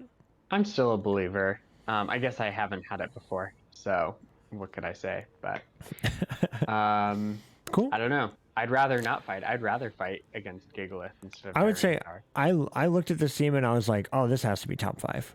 Like I just looked at it, like you were saying with intuitions. I'm like, oh, this has to be a top five team. Mm-hmm.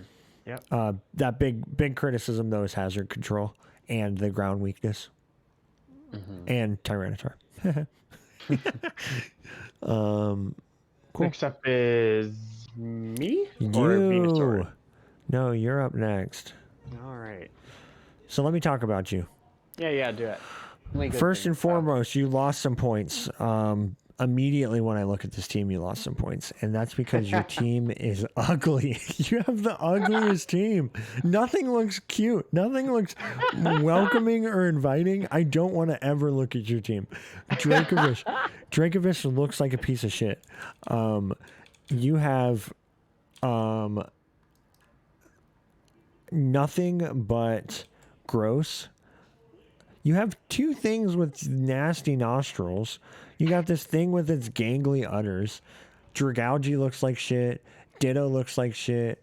Tangrowth looks like shit. Grimmsnar looks like shit. Your team looks terrible. I have to claw that out of my freaking assessment just to try to see how good your team is. And it's pretty much impossible to know. If I can do it, it's going to look like saying that you have a very interesting dragon and fairy. I almost said steel core, but you don't have a steel type, which I think is actually bad for your team because you have two dragon types. So people are going to be running dragon against you, and you want to have as many resistances and immunities to those dragon types as possible. So something like Haxorus is going to do a lot to things that you want to be bringing. But this team is centered around... I want to say this team's centered around Dracovish, but it might actually secretly be centered around Grimmsnarl. I think Dracovish is going to be your wall breaker, and I think it's an expensive wall breaker. But I think a lot of your team has versatility, and Grimmsnarl's sort of the top of the besides Ditto, top of the pack in that sort of versatility column. Can run some setup sets. It can run screens. Obviously, it gets Prankster, Thunderwave. It's I think the strongest. Oh no, it's technically a Azumarill would be stronger, but physical attacking fairy type, which is pretty awesome, and I think you're going to do really well with it. Your defense is Tangrowth, Incineroar, Sandaconda, which is good. I think Sandaconda is a cheaper Mudsdale, and I honestly think I like it better than Mudsdale. You can talk about its abilities and how cool those are for you. And then I can see you using... Unfortunately, I see you winning a game with Swoobat. Unfortunately, I see I'm gonna do it Miltank. once. Yeah, Miltank is going to have some effect on your team. Hitmonchan. What are your hazards? Dragalge, Hazards. Yeah, I have Sandaconda, Dragalge, Miltank? Sandaconda. Yep. Your hazards kind of suck. They're not terrible, but they kind of suck. Yeah. Your speed tiers suck. Yeah, that's true. Yeah. Your fastest Pokemon are your bad Pokemon, which you never want in general. Jolteon, like I said, loses Signal Beam, which is huge since it's an electric type and which usually like hidden powers. Jolteon, Miltank, Swoobat are your only Pokemon above tier 100, and then your next fastest Pokemon is your Dracovish, which is not very good. But I think, honestly, though, I think that like this is just composed of a lot of Pokemon that you will use pretty well. And who cares if Dracovish is just choice band or choice scarf each week? Because you're just going to be weird with everything else each week. Right. Yeah, I like this team. I'm excited about this draft. I like the color palette of it. And There's not okay. I'm trying to decide if I'm trying to remember if I've used Ditto before. Maybe, but it's been a really long time. Yeah. I think I'll enjoy it. I think it's good in draft league. I think our league even underestimates it a little bit still. Like I know we always say like, oh, it makes it harder for your opponent's team build, but I think there's a lot that it can do in terms of scouting, in terms of like anti-leads, in terms of like I think we've seen Ben use it to like steal wishes and stuff, steal regenerator. Chris has used it to like defog and stealth rock and all sorts of things. Yep. So there's I mean, and it's like sometimes in OU, the reason why OU is comprised of the same Pokemon over and over again is because the best counter to, I don't know, Dragapult might just be Dragapult. And so in draft league, that only really happens if you have a Ditto. So it kind of can become a patch against some of the highest threats in the league. Yeah, so I think Ditto will allow me to be a lot more creative with some of my other sets, which I think I've noticed in my own team building. If I don't have to struggle really hard to patch the biggest threats, then it makes it a lot easier for me to try and win on my own accord instead of win by just countering, kind of predicting what my opponent will bring and countering it. So I'm excited about that. Obviously, Dracovish is cool.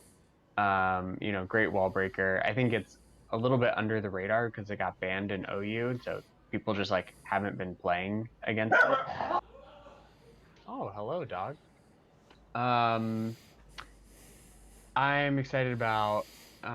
Anyway, there's just some neat stuff. We got like flip turn Dragalge in there with T spikes into into Dracovish or you definitely have some pivot with Incineroar, Dragalge, Jolteon. Yeah. I'm not as worried about my low speed tiers with like Prankster T-Wave or Glare Sandaconda and Thunderwave Jolteon. Yeah, Thunderwave Jolteon, Quick Feet Jolteon. I'm excited about Sandspit Sandaconda into Sandrush Dracovish. I think that is. Oh, I forgot Dracovish got Sandrush. Yeah, maybe I shouldn't have called it out on here. That's fine. That's okay. But anyway, I think that's also busted. Like Dracovish shouldn't have. We should ban that too. So that's another reason why I drafted it. Like, well, nobody's gonna ban it. Like I just right. Can't beat them, join them. Yep. For sure. I'm as you were talking, I was just realizing. I think it might be how these Pokemon look, but there's you and Ian draft these Pokemon that I don't believe in at all. I think you both have had Dragalge before. I think like the Hitmons, like you both draft these teams that I just am going to rate poorly just because I don't like the Pokemon. And that's just I'm sorry. I'll say that. Adam, I'm sorry. Ian, I'm sorry. That's okay. Yeah, that's totally fine. Draft cuter Pokemon and win just as many games. That's all I'm saying. Cuter Pokemon like Dragapult. Yeah. Like Keldeo. I guess Keldeo Yes. cute. Yeah, those are both gorgeous Pokemon. Prove my point again as we move on to the Las Vegas Venusaur. Nice. Okay. This is a Um, if Ian has an Ian team and Adam has an Adam team, then Sean definitely has a Sean team. I think the only one that might not be a Sean Pokemon on this whole freaking thing is Duraludon. Everything else Sean has either used or talked up in the chat before. yeah. Like I think you mentioned there was a season way, way, way back uh, when Sean had Milotic and Mega Venusaur, Mm-hmm. the namesake of his team now. Yep. Um, Yeah, yeah, you got the emoji for it too. yeah, it's a little bit reminiscent of that.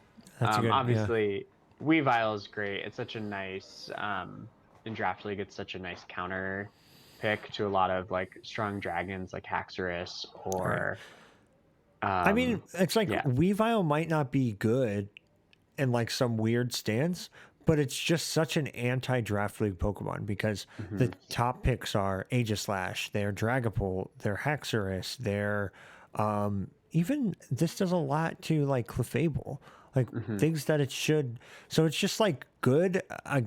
It's like maybe not an amazing Pokemon, but it beats every amazing Pokemon Yep. Yeah, except which is Tracheon. I was like thinking, oh, and Keldeo, except the fighting horses. Go except on. yeah, yeah, yeah. Yeah, I like a lot of the middling tiers in this as well. I consider drafting Gardevoir. Um, I think um, why is the name slipping my mind? Heliolisk is I think really good in draft league, better than it looks on paper. Mhm. Um, and yeah, Talonflame is a little bit above Weavile. I think Chris mentioned in their quick analysis that Talonflame could be an anti-Weavile pick, so that's a Hmm. like an interesting piece there. And bird spam is always hopeful. Yeah, I like some of these middling tiers too. Yeah, I think that. Yeah, I think that the only Pokemon that hasn't proven its worth in the league or to Sean would be Duraludon.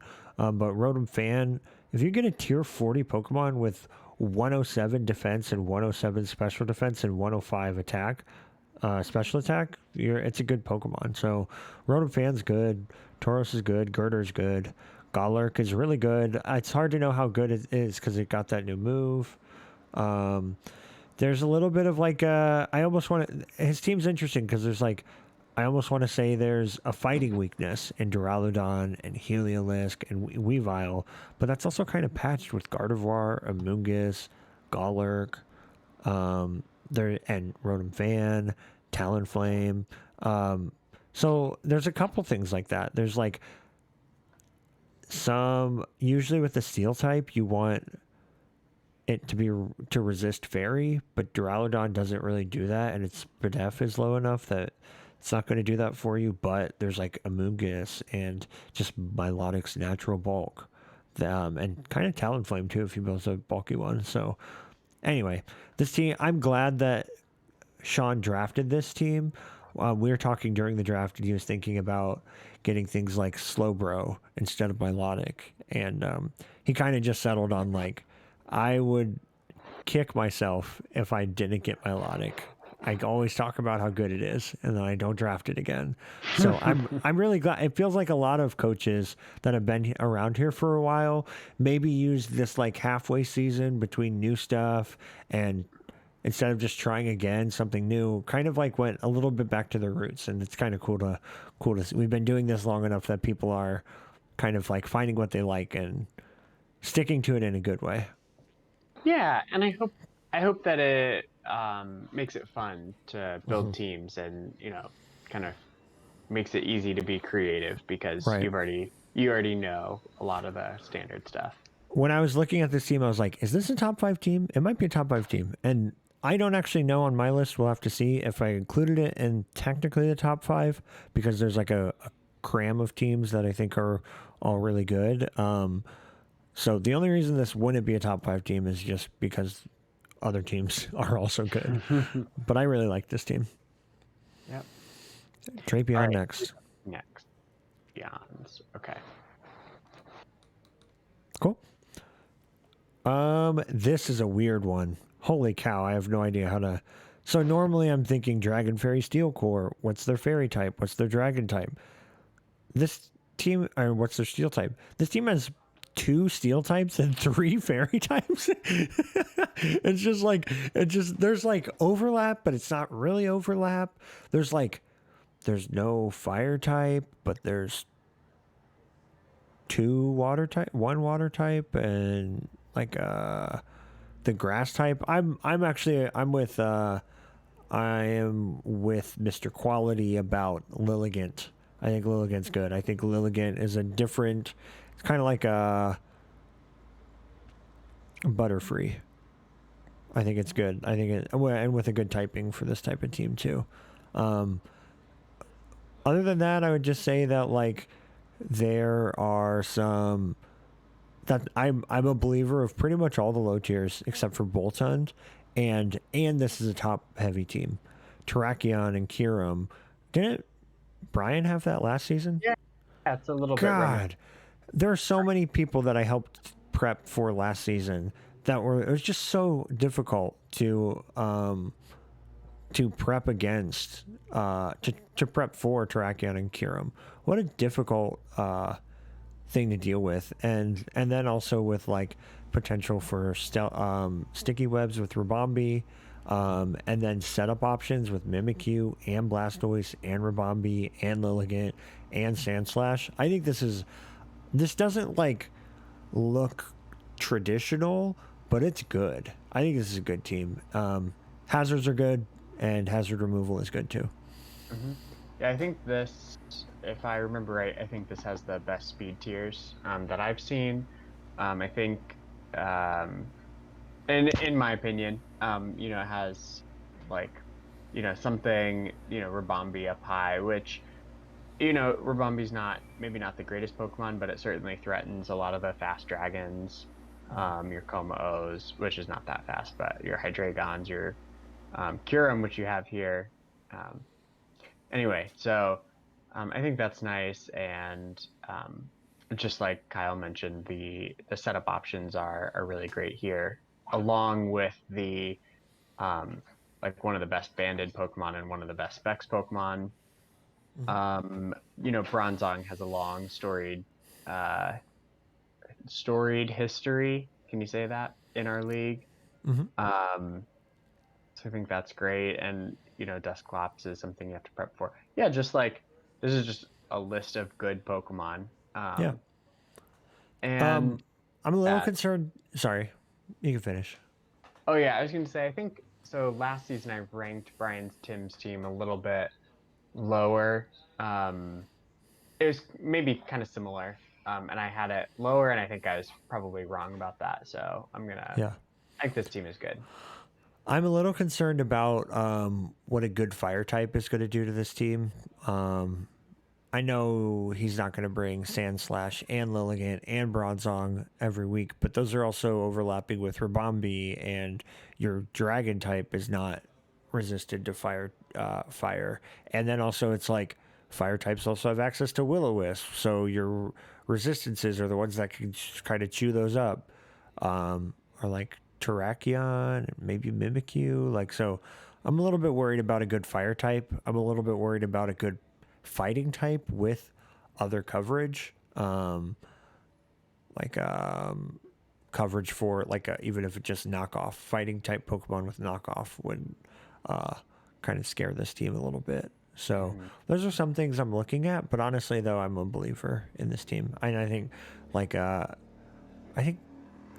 Mr. Quality left with a 4-6 record. I think he's going to at least flip that, if not go higher than that, like 7-2, 6-3 with this type of team. Yeah. Yep. I guess I don't have anything else. I'm excited to see how it goes. Cool.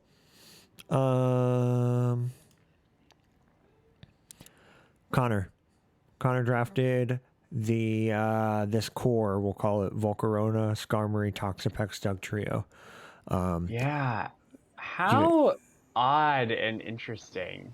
We It were talking about works. how, It's like doesn't work and then it works. yeah, we were talking about how, like, this is something that probably couldn't have been drafted in our other, just like our other point format, where we had the 5 tiers, just because they were all so high up on the list.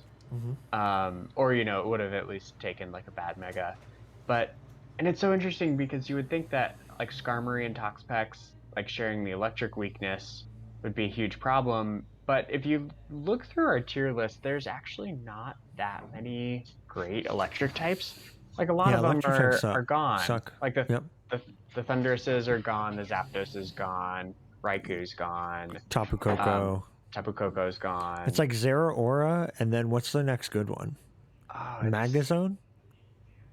there's maybe one more in there. Toxtricity? Toxtricity, the Rotoms, I guess. Yeah. Um, Galvantula. Yeah. There's not Dracozolt, I guess, if you count that. Like, No. there's not. But yeah, there's not like There's not a lot. Skarmory Toxapex looks a lot better this generation than Generation 7. That is for sure. Mm-hmm. So, and I think that, Doug Trio obviously traps those electric types that are there. It traps the fire types that Skarmory doesn't like. So I really like the Doug Trio pairing here. Yeah, it works. Surprising. Like you said, it looks like it shouldn't work, but I think it works actually. Yeah. I mean, it's like a little bit of like hazard removal looks not good. It has to be Skarmory. Right? Is that right? I Maybe thought there's a Volcarona rapid gets spin. defog? Yeah, Let me check. Volcarona gets defog, I guess. Yeah, Volcarona gets defog, and that's it. Okay. Besides Skarmory, so it's Right. like, so that's a little bit of a question mark. But also, aren't you going to hazard stack yourself? So it's not really a problem. Right. There's like some, we were talking about with some of the other teams how the low tiers seem pretty situational. These low tiers seem situational, but are they overlapping in their situational? Like Frostlass and Shuckle, are those the same picks or different? When were you going to use one over the other? When are you going to use Liepard when you want to use Frostlass? Or so there's like some questions there, and I also think that this team would do well with the fairy type. This team, a dragon, I think does really well against this team. You just it's just got to be Skarmory at that point. Maybe Musharna, depending on what it is. So there's that. But I also think that yeah, there might just be. I guess my biggest question is the same question I have with myself, which is like, where's the offense coming from? If not for me, Keldeo, but for Connor Volcarona. Right. And it only just feels just barely there. So it's like, do you have hyper offense with Shuckle or Frostlass League and then just a bunch of Pokemon that aren't that hyper offensive? Or do you have Stall without Wish support? Yeah. Again, yeah, a little bit difficult to tell what, just like how is this team going to play out? And maybe it's going to switch back and forth, but I don't know if it actually has the tools to go back and forth all the way. I don't know though. It could be the right balance between those two modes. Like I said, the hyper offense or Stall. It's not a balanced team. It's not a bulky offense team. It's not even really an offensive team for that matter.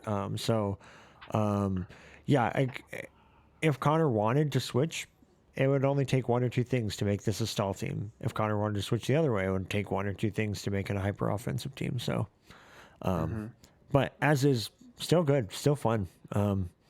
It's gonna be fun, I think, to build with this team for sure. Yeah, I agree. Cool. And then we're on to our last coach. Holy cow! It is Washington Hippopotas. This last team... coach. Last time we'll see this logo. I think so. Yeah. What do you think Maybe about this team? maybe it's Dragonfairy just Steel Core, Hydreigon, Cobalion, Aromatisse. yeah. Maybe it's just because I had Hydreigon last season, but I feel like it does kind of I don't know.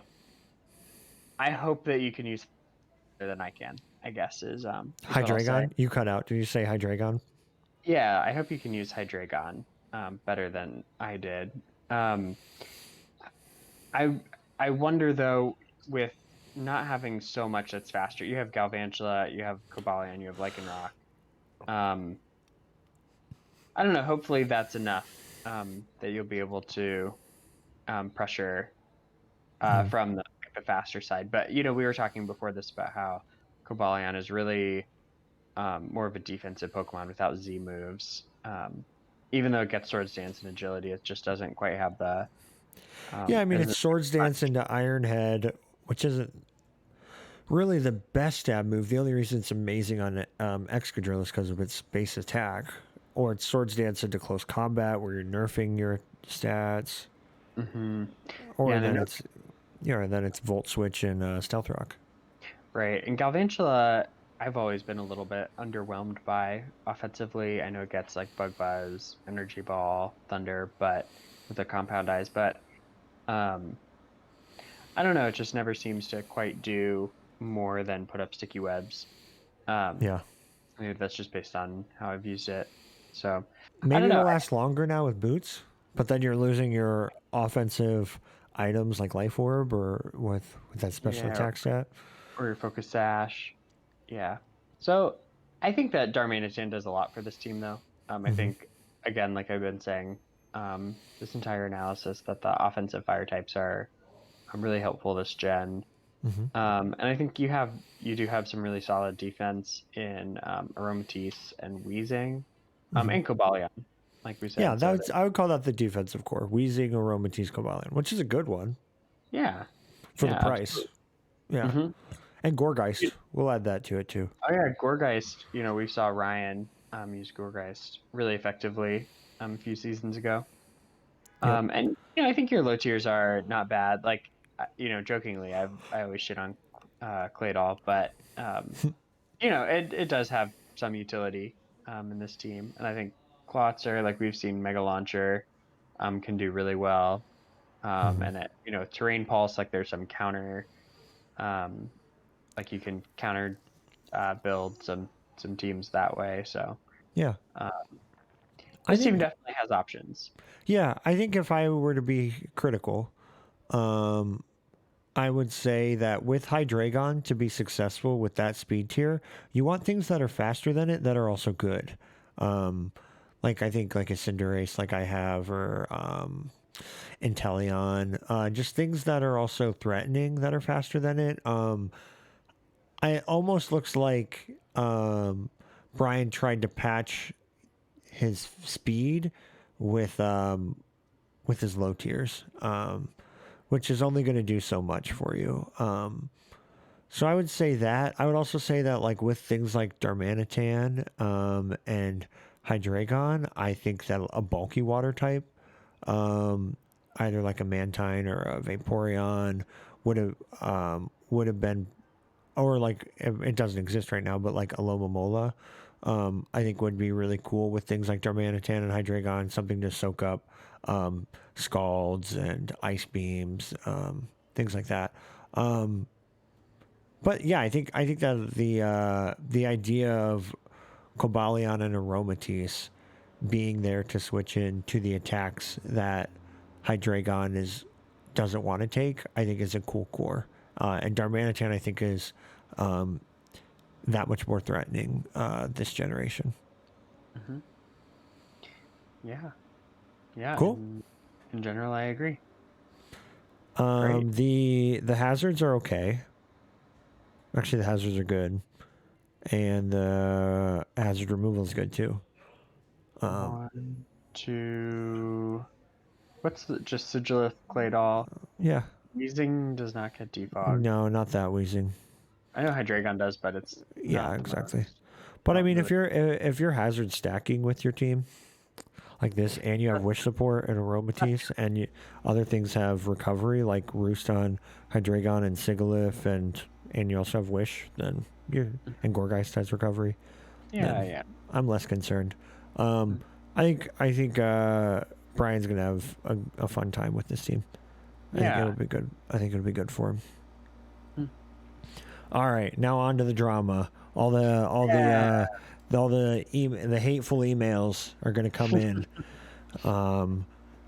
This is where they're gonna try to deplatform me when I reveal my tier list, because I just talked a lot of good things about some teams and I also gave criticisms to some teams.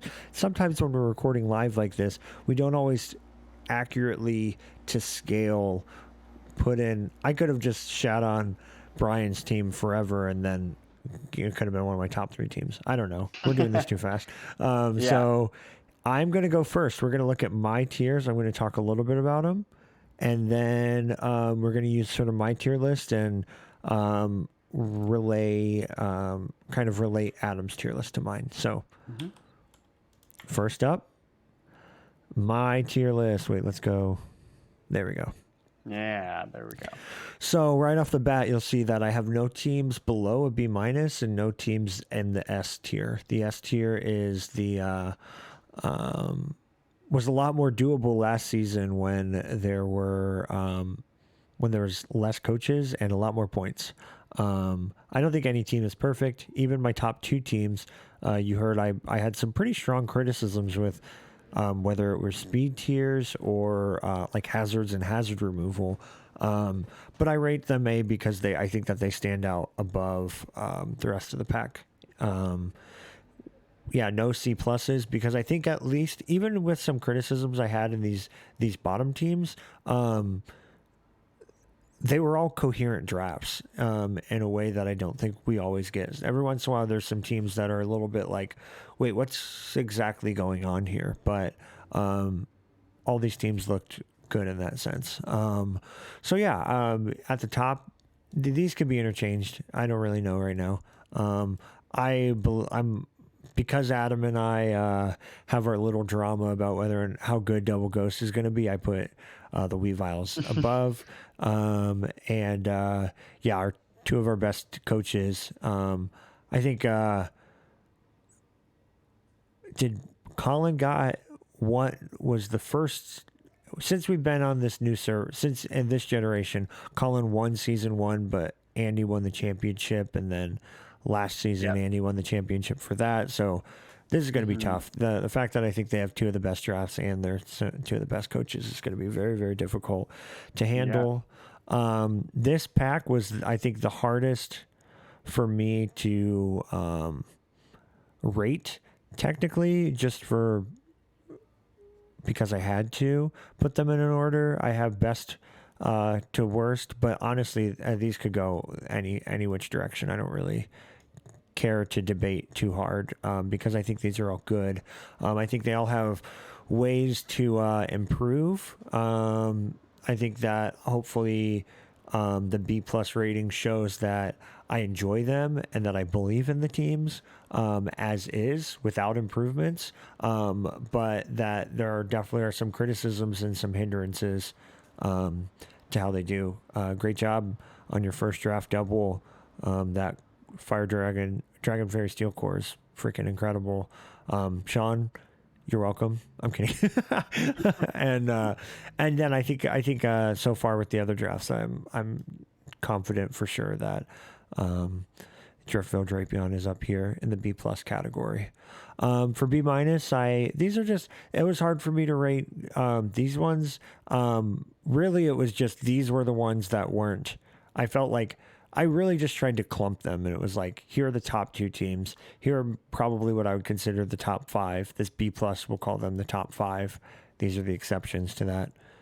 And then I just felt like these are teams that also I like believe in, and minor criticisms. And these are ones where I think that like maybe 1 trade or 2 trades could really help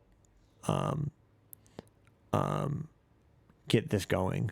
Overall, I think if you had bad speed, tiers or your team was slow, I rated you lower. If I didn't think that I liked your low tiers, I rated you lower.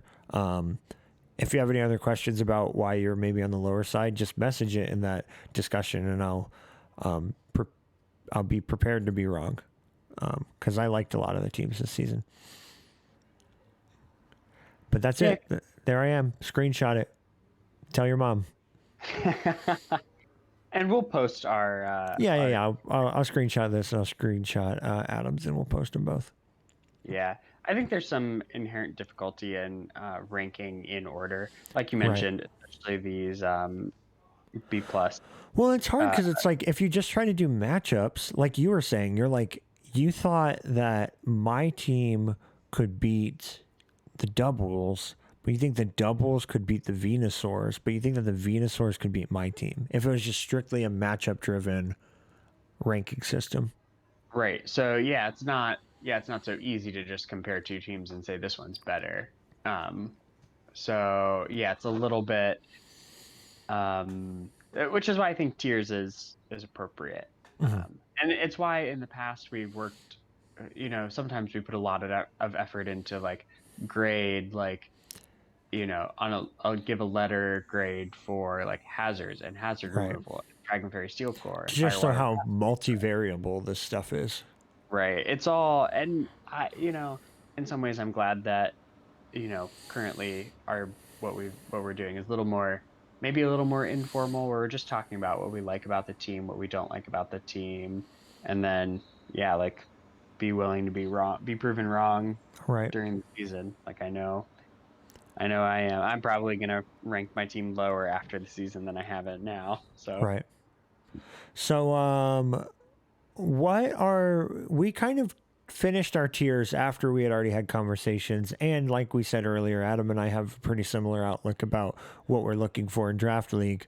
What would you say are there any teams that you shifted up or shifted down from this overall A, B plus, B minus sort of setup that I have? And we could go over those first.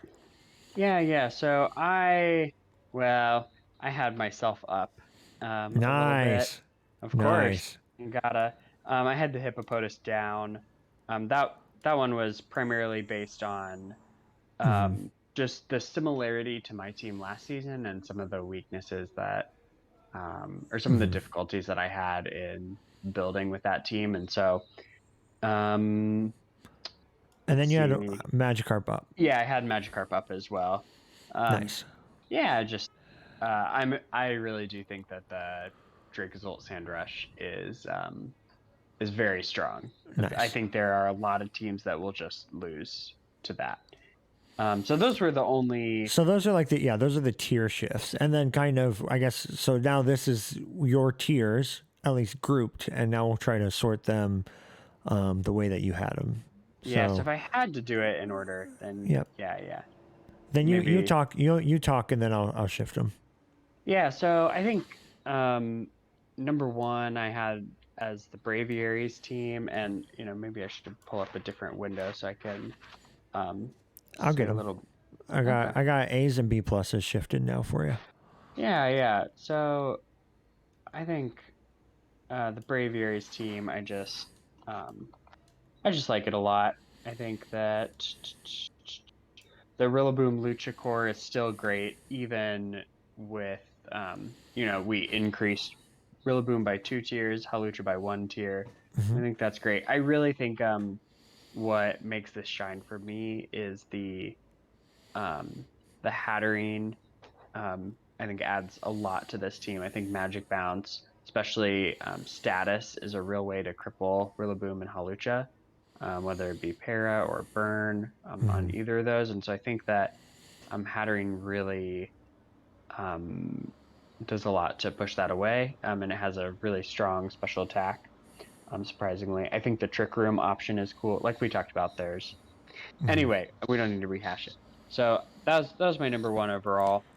And like I said, I was also really impressed with the doubles draft. Yeah, you had me and Venusaur's kind of down, and then that kind of buffed up where you were, where the doubles were, and then where the Drapion are.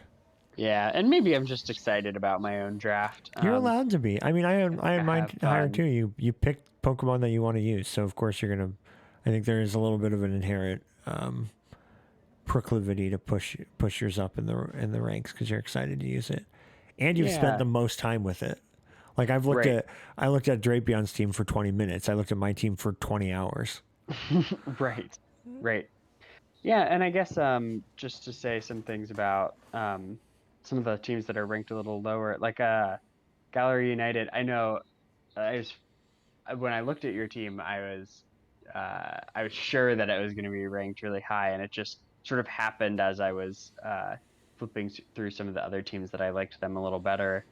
But I think that your team is really great, Chris, and I'm excited to see you use it. Same I thing. did that with Anchorage Ninetales. I looked at the Mm, team and I was like, eh. And then as we both talked about it, actually, as we looked at the other teams, went back, we're like, oh dang, this is probably actually higher up than where I put it. yeah, it's difficult. It's Yeah. difficult to do a ranking system. Yeah, and I Um, guess go on. oh yeah, I was just gonna say maybe to the Sharpedos and Bearticks. I know that this is both of your first drafts. Like, it's obviously big learning curve, and I think that both of your teams have like a lot of merit to them. And if you, you know, drafting is anyway. We have like trades, obviously, and so if you're curious, I know Kyle is a great person to message to discuss trades. He certainly has opinions. So whether they're good or not, Yeah, um, but pretty much every coach has strong opinions and has good things to say about what would make a good team. yeah. And Just so, because we're and this, putting out this 2.5 hour video doesn't mean that we know it's right. right. And yeah, this ranking is not, doesn't have anything to do with how we're predicting the season to go Right. necessarily. Right. It's only based on the draft. So, Mm-hmm. anyway, yeah, welcome to the league, and I hope you guys have a lot of fun. And Yeah. anyway, we had a lot of fun making this video. Yeah. All right. So the last thing, I'll put you on the spot. I didn't think about this until right now. So here's your tier list. Hmm. Who do you think? Who are you most excited to be proven wrong? Which team? So these are your opinions. Which ones are you like? I'm excited for them to prove me wrong about where I put them. You did put me on the spot. Um, I I'm excited about Gallery United to Yeah. prove me wrong. Um, and I will say maybe I'll give two. Who else am I excited? Um, which team had Aegislash and is that the Toledo Sharpedos? Yeah. Mm-hmm. Sharpedos. I'm excited for you to prove Yeah. me wrong also. That was gonna be. Um, I thought mine was gonna be the Sharpedos and the Bear Ticks because I think that the Mew, Skarmory and stuff like that, or oh not yeah. Skarmory, Corviknight. Hmm. I think will, and also with the new Pokemon on it, the Zarude. Hmm. Oh So yeah. also I think I had Magikarp lower Oh yeah. in mine, and I think you're right. I think it probably goes up. So Orlando They Magikarp all prove me wrong. they all go up. Show me, yeah. Somehow show me the worth that Necrozma has that I already know exists. So cool. Thanks for watching. Do you have any last things, Adam? Thanks, Adam. Thank you. Shout outs to you for staying up past your bedtime to finish I this. did. This is past my bedtime, but you know what? It's all good. It's Cool. all this is fun. Yeah, Good. thanks for organizing and for recording. Yep. And thanks for letting me talk over you the whole time. I'm Oh, sorry. that's I'm that's what sorry. I'm here for. That's why I'm the host and you're the Yep, assistant. So, exactly. all right. We'll talk to you later. Probably unless we do some weird. We had some ideas for other video topics to do. To look at the history of the league and of other teams and things like that. But otherwise, this might be it for I'm not going to record my games this season, so it's going to be this for a while. This is going to be it. So, peace. All right. Out.